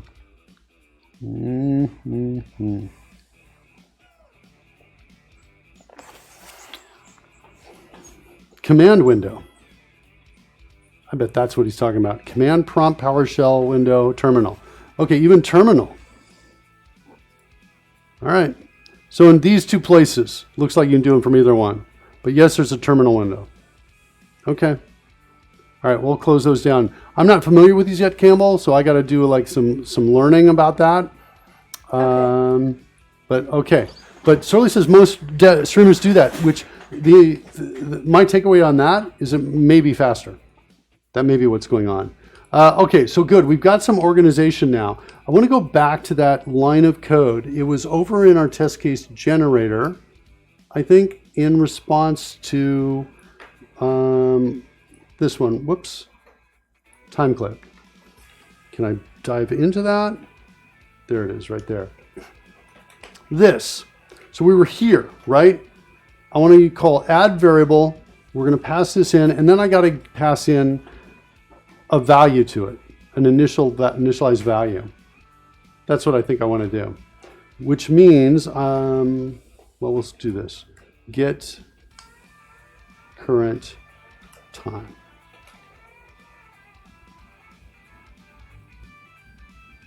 Or maybe tick graph dot get time. Get active time, selected time, get time at mouse. Like that. Okay? So that's what I want the code to look like. I got 3 red underlines because we need to write some stuff. One of them is this constructor doesn't have any parameters yet. So we need to add a parameter to it so we can initialize value. In fact, I can do that right now. That's actually the simplest of all of these to do. So right here, I want to pass in a VD8, a variable of type date time. We'll call this value, like that. Then inside here, I'm going to say, hey, value is equal to value. So the parameter passed in is now going to be assigned to this property. Got it? Got it. Okay, cool. Jump back, jump back. All right, we got rid of one of those squiggly underlines. Tick graph, get time at mouse. Let's go do that. Declare the method. Wow, now we got to get the mouse position and we got to get the time from according to that mouse position. I don't know how to do this in... oh, this is more than I want. Let's go switch over to my machine over here. Bring up Chrome, and I want to say WPF get mouse position. That's what I want. I get the current mouse. That's what I want. What I want. Control.mouse position. Wait, that's Windows Forms. Ugh. Do I really have to do that?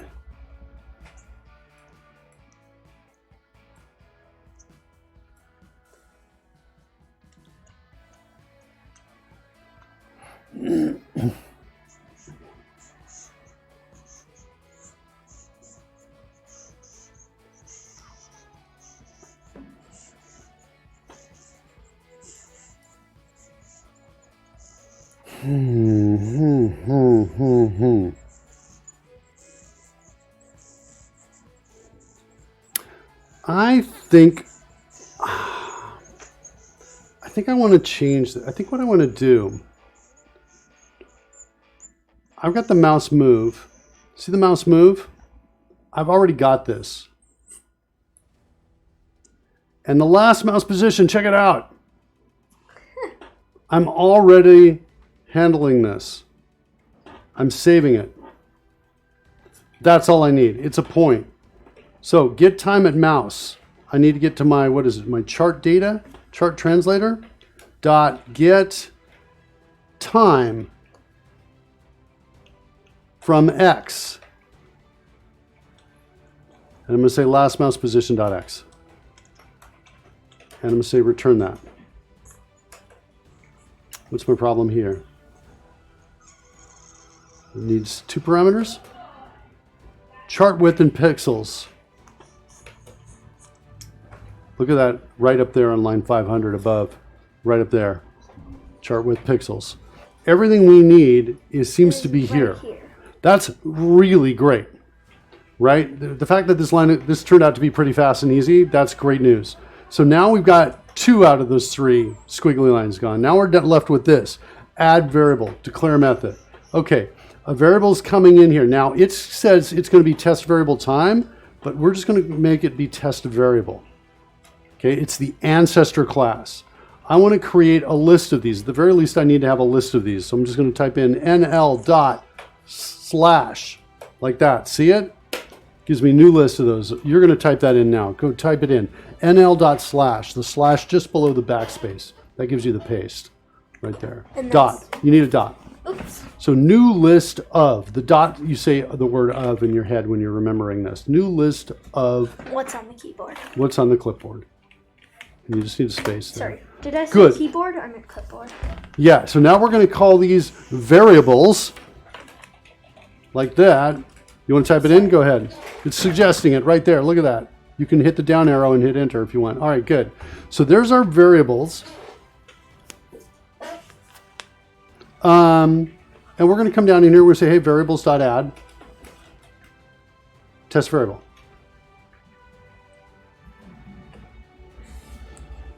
Okay, so now we've got a variable. Wouldn't a dictionary be better for this? Tell me about that. So that we could store what's in the variables as well. Well, what's in the variable is going to be added to this list. The dictionary gives us fast lookup, and I don't think we need fast lookup. Like by name. There's no reason that we would do it, and then dictionaries are kind of harder because they're typically, if it's going to be a lookup, you would start with it would be like this, and this would say dictionary here instead. Oh, okay. Right? So they're just a little uglier, and so I'm like, well, let's not use it, unless we need it. Let's not go there. So we will be able to see and access it. So we're adding variables. Let's do one other thing. Let's create a list box on here somewhere. Okay. What is this? This is stack panel vertical. I'm going to take this and I'm going to create a stack panel horizontal right there. And I'm going to put this here, and then I'm going to put a list box right next to it. We're going to call this LST variables, right like that. And LI is for list item, I thought. Nope, that didn't do it. I can add them right here just so you can see what's going to happen, what it'll look like. List item, hello. Why aren't we seeing you? Oh, it's because does this have a width? I don't see a width defined, but it's off to the side.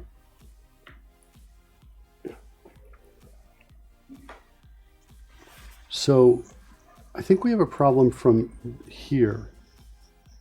Our tick graph has got is somehow defaulting to something very big. Let's go look at tick graph core and see if we can figure out why it's so big. It could be that because of design width. Let's make it 600 as its default design width. This container here, make that 600. Make this canvas 600. Do I have to do this all the way down? I think I do. But I think this is going to fix what's happening on the other side of things.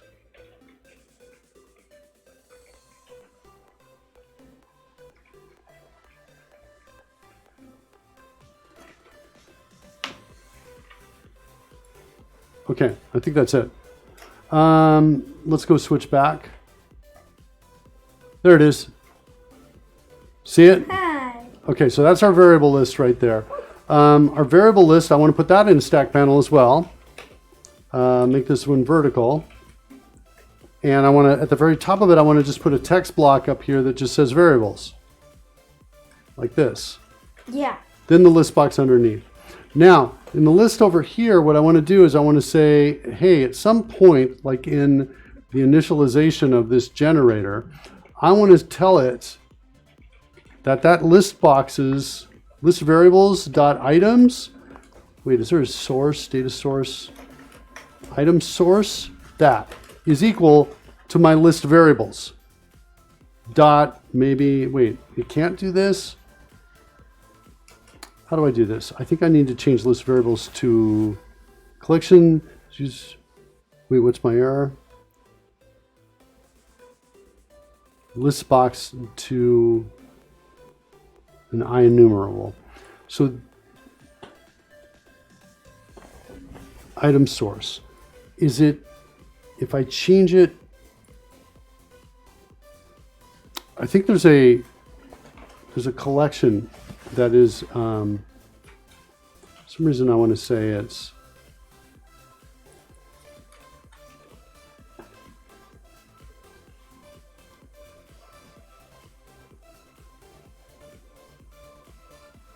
like a watchable collection. All right, let me just figure this out. Sorry about this, Campbell. Assign a list to a list box items source. I think there's two S's there. And WPF. There we go.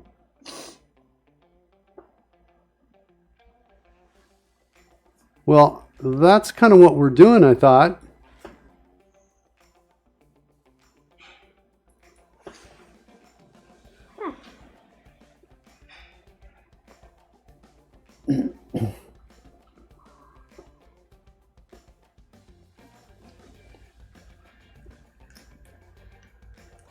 Right? Item source. Oh, I see what I did wrong. Hold on, it's my bad. I was trying to assign the list box to itself. What I meant is I meant to grab variables. So I just wasn't looking very carefully. That's what I wanted to do. That works. Okay, so now what that means is when we add a new test variable, it will add itself to the list. Now if we just do that, we're going to see the test variable show up with no name inside it because we're not giving it a name ever. But we should at least see something in there, and we should see code executed. Let's see what we got here. I saw some errors, but they're gone.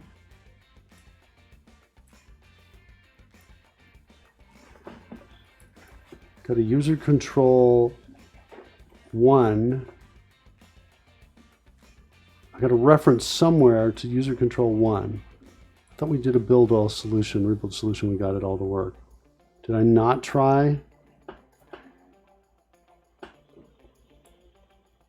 Here. Resource dictionary. We don't need that. So we'll take out this style piece. That's not needed. Okay. Try again. Rebuild. Okay, good. So now if we run, and in our test generator we set a breakpoint on that line of code here, we can kind of step through it and see what's happening.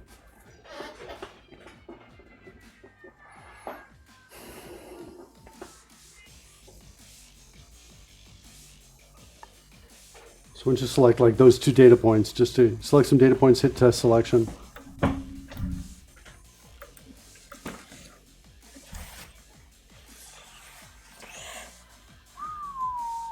Items collection must be empty.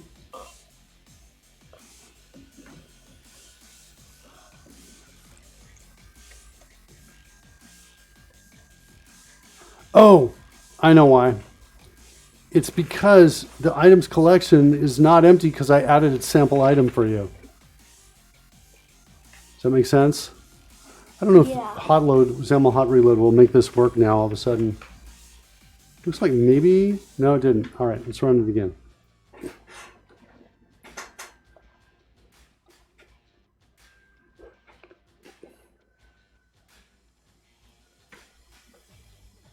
Grab some data, hit test selection.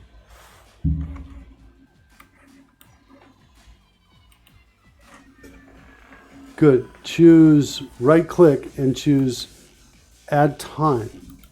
Now your time, we should have noted the time there to see if this is all gonna work. But it should at the very least be today. If we come in here and we say get time from mouse, that looks like it's really close to the current time. So that's good, because your mouse was in a time for today. Does that make sense? Yeah. That feels like that. And, What'd you say? Not that long ago. Yeah. Then we're going to go into new test variable time, where we're passing in this value to it, right? Sweet. Like that. Oh my gosh, I want to call this line of code so much. Let's do that. Holy cow, we can do that without stopping the app. Really? Yeah, we can. Now, we don't have a name yet for this. The name property for this is not there. But we can do it.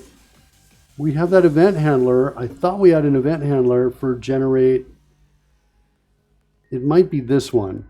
It's the one that's connected to generate code.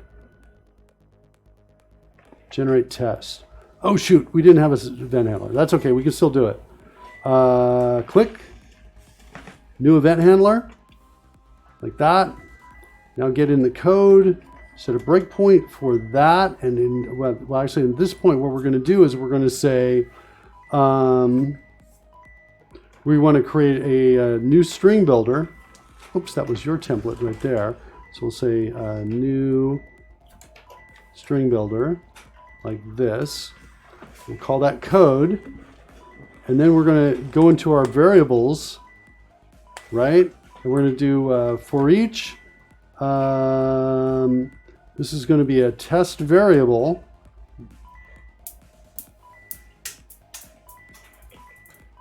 In variables, we're going to call test variable. Now watch this. See that method right there, generate initialization? Yeah. Remember this right here, our abstract method, generate initialization? It's an abstract method, but because these... This is descended from, or this is... Right, because they're descendants, we're going to be calling the override, right? So we're going to come in here and call generate initialization, passing in code like that. Now, we've still got some to-dos on here. We have to build the start of the test case. Like this. Yeah. And then we have to build the end of the test case. And we have to save the data. And we have to take a screenshot, right? We have another one. We have a to-do, which is take a screenshot. Shot of the app, right? Just of the canvas, right? We need to do that. And we need to save the data in chart translator.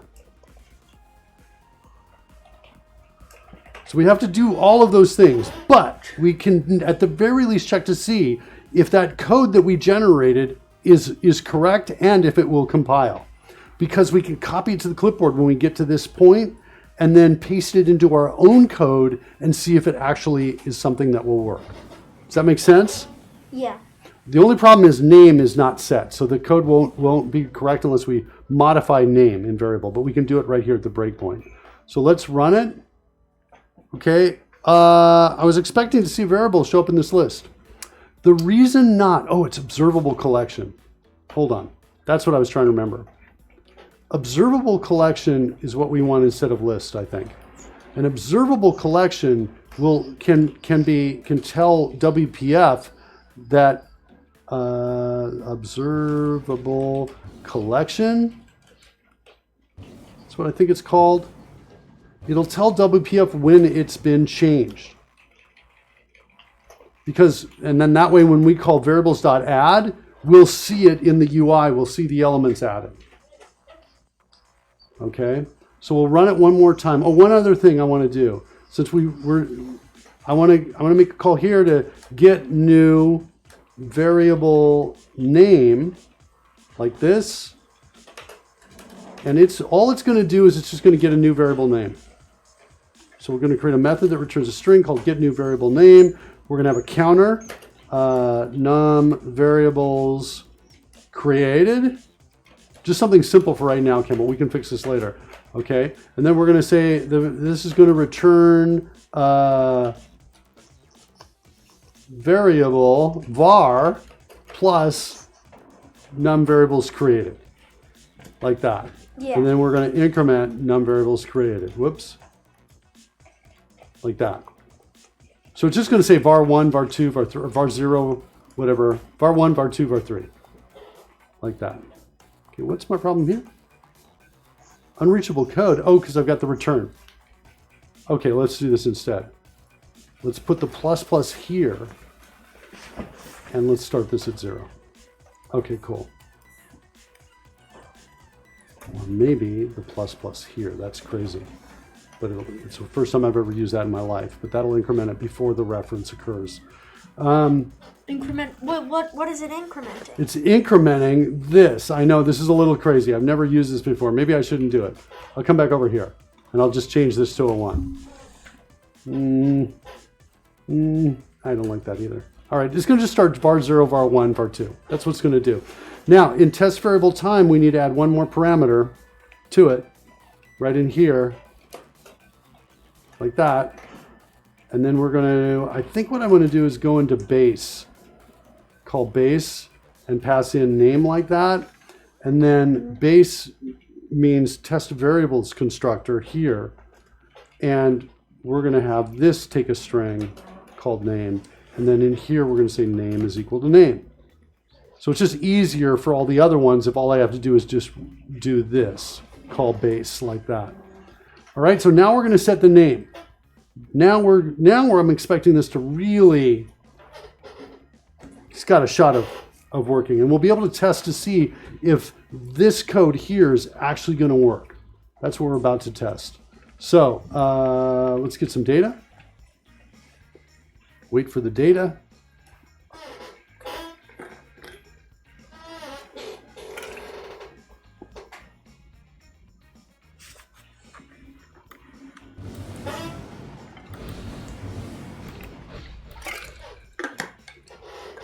Okay, so now we got add variable.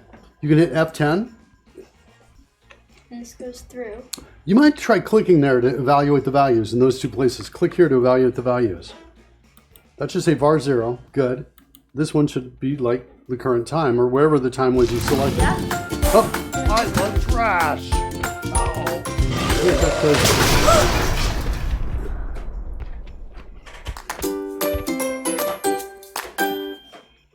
Still not sued by Sesame Street. All right, go ahead, Campbell. So we've got, both of those look good. Yes. We're adding a new variable, just hit run. F5 to run. Okay. Now we got the variable. Yes. But we don't see the name, but that's okay, we can fix that later. Okay. Oh, sorry. That was, I meant to full screen it. That was even worse than my mistake. Oh, okay, you've got more data, no worries.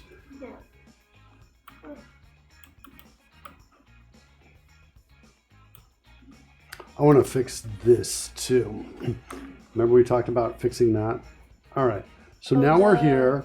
We're gonna just get a time. Notice what the time is, whatever it is. It looks like it's 14:54:47. All right. And now hit F10. Go ahead and click here and make sure this looks like that. Those numbers are still up there. 14:54:49. Well, what was it before? 54, I thought it was 40. 57, but I didn't look carefully at it. It could be indicative of a bug. It could be even that, if it is a bug, it's off by 8 seconds. Yeah, so. It could be that something else. All right, so there's that. Go ahead and run it. Okay. Now let's grab another. Let me do this. I'm going to use the mouse and try to grab something here. So I'm looking at this number first, up can here. I full screen? What? Can I full screen it? Yeah, go ahead. Full screen it. Ooh, it didn't resize to full screen. Oh, yeah. That's blocking it. Yeah, because of this, we'll need to fix that. At any rate, I'm going to grab the time right here. We don't get to be right at, okay, at 54:53:49. You remember that? Yep. Oh, but does this mouse position now change it? Ooh. Oh. That's probably it. So it should be 54:53. Oh, wait. Can I just want to see something. No. Because if it were to increment it, if that were to change it, then it would have changed it forward. But instead, you saw it as 57, but it went to 49. So I don't think it is. Oh, interesting. Okay. That's a really good point. All right, so we got 54:53:83. I'm going to get really far away and click it and see what happens.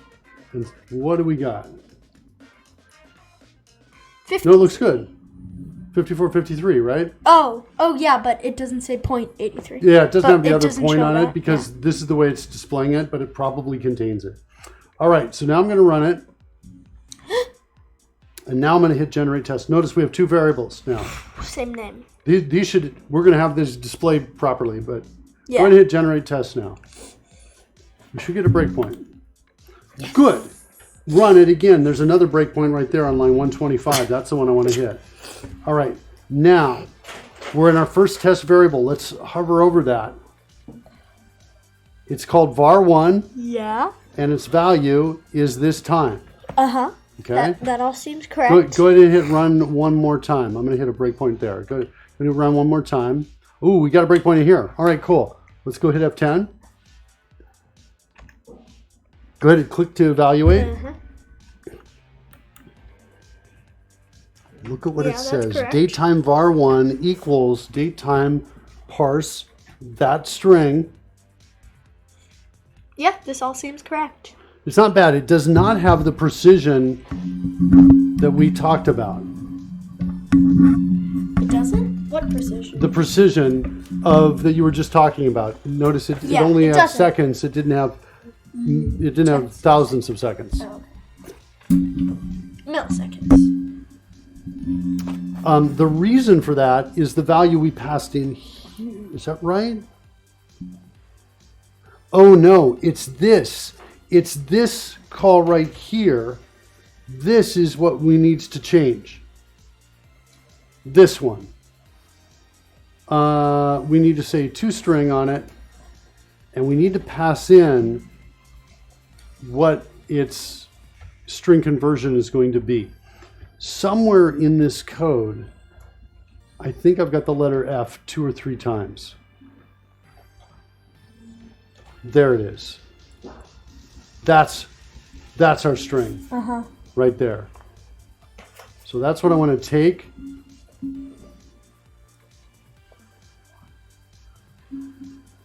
Sorry, where was I? Here. I actually don't need this toString part there. I just need that. That's going to generate slightly different code. So we've already got now in code, if we go, let's see, code, that's what it looks like so far, right? Yeah. But now with this, if we re-execute this line of code, I think we're going to have something different. Oh, really? It doesn't look right to me. It's, let me go see what code looks like now. Yeah, see there, it is good. See the dot 1.57? Okay, all right, cool. So we're running, I'm gonna hit F5. And I wanna get down here. And now here, we've got code. And I'm just gonna come in, I'm gonna go into, I'll right click this and I'll say add watch. And then I'm going to come down and I'm going to change this from code to code.toString in the watch. That's going to give me a string. I'm going to copy that value Then I'm going to come back over in the code and I'm going to paste it in.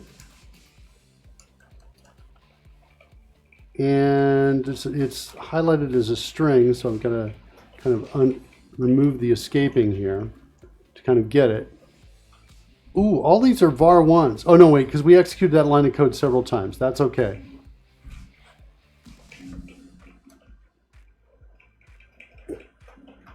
So the code that, as it would be generated, hold on, there's an easier way to do this, Campbell. I should have just done this.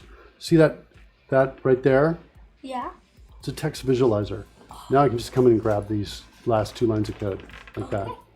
These, we got extras at the beginning because we went back and re-executed the line. So now that I've copied those to the clipboard, now what I want to do is I want to execute them. See it? Execute, execute. Both lines of code work. Yeah. That's what I wanted. And now what we want to do is we want to test to make sure that variables, we want to say variables of 0, that's var1, as a test variable time. So we're going to do that. Dot value equals var1. We want to basically do this test. If that's equal, then what we've successfully done is we've taken that time. Oh, it's not equal.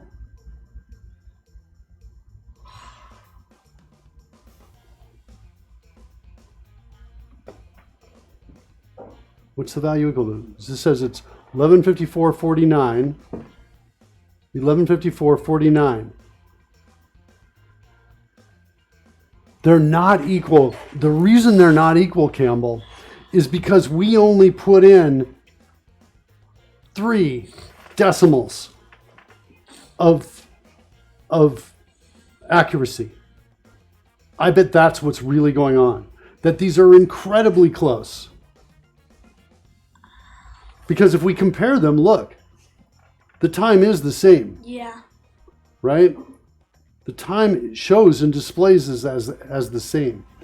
It's only if we were to come in and say, let's take this, let's do this. Let's say time as stir is equal to, let's do an interpolated string, put in the value, right, like that. Then I'm going to get that string that I had on the clipboard. Do we see it there? That's the one I want. But I'm going to add one more F to it. See it? Yeah. I'm just adding one more just to test and see what's going on. Then we're going to say time as string up here. We're going to say, oh, it's 1972. I'm sorry, 1792, right, is what it is. Now let's go. Wait, did I do that right? Let's double check that.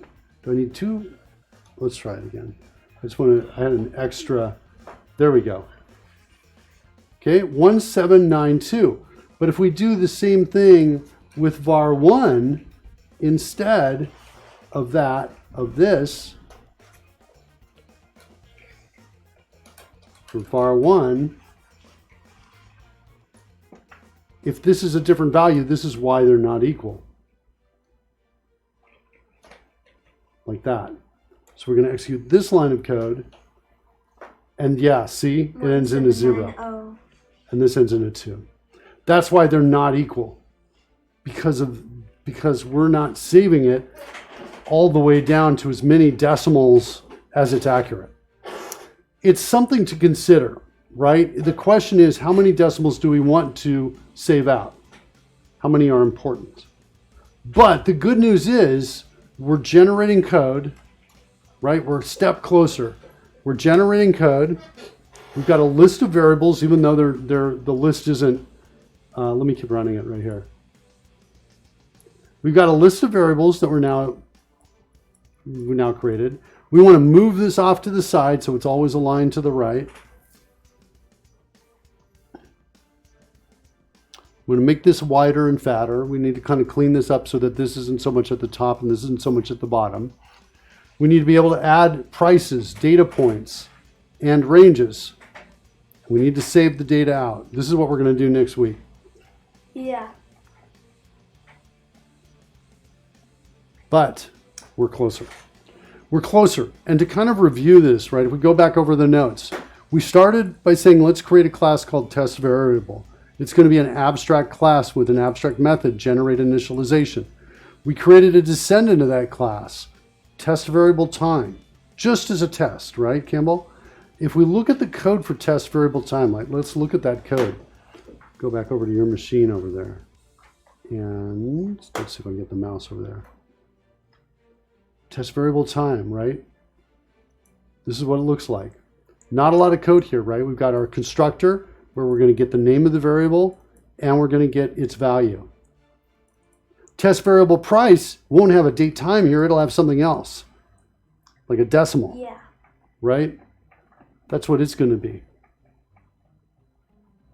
And it's going to have different code here in generate initialization. Yeah, I'm almost thinking, Campbell,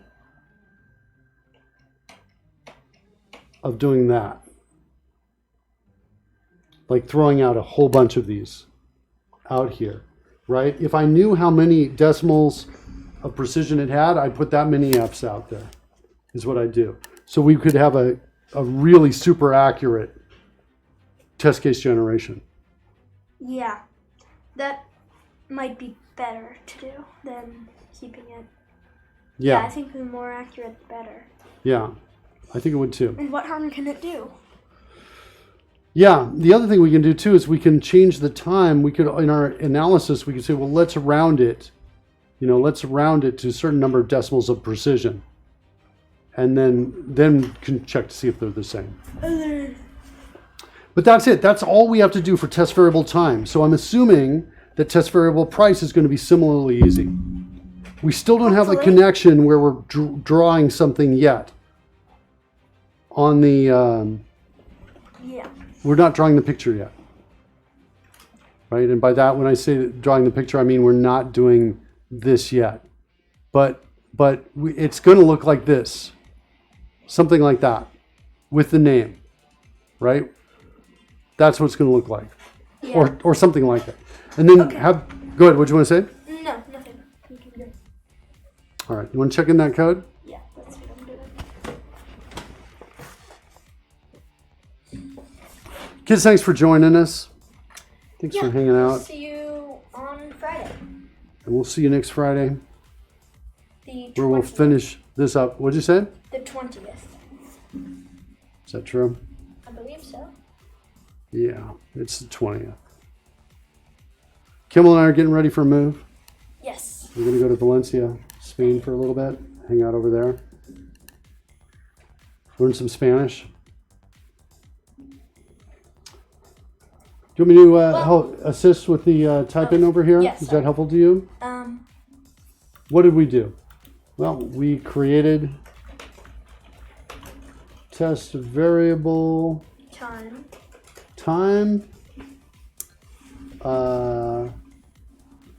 added some code generation to it. And then we Hooked up some code to the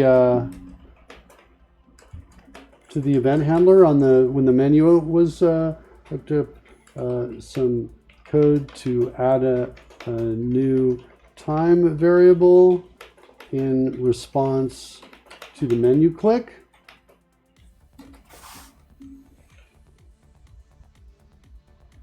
I think that's it. All the other work we did earlier. We did this massive kind of reorganization. And we deleted some files we didn't need anymore, I think. Although I'm not seeing them here, so maybe we deleted those before we checked them in. Okay. all right. Anything else you think we did that I'm missing?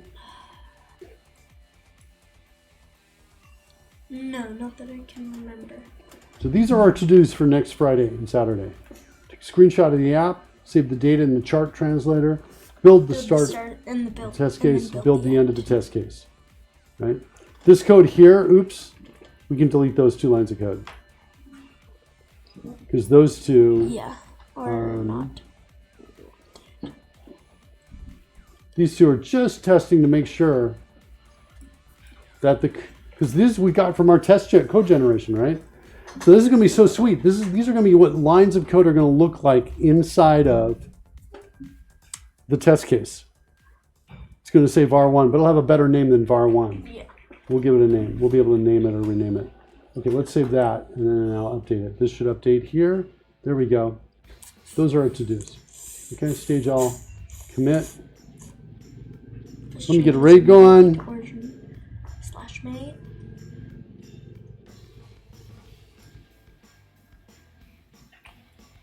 Looks like Chef Brent's getting ready to start. I'm going to send you over there. See you the 20th, Friday. See you on the 20th, kids. I'll be back on Tuesday as well, back with regular Code Rush.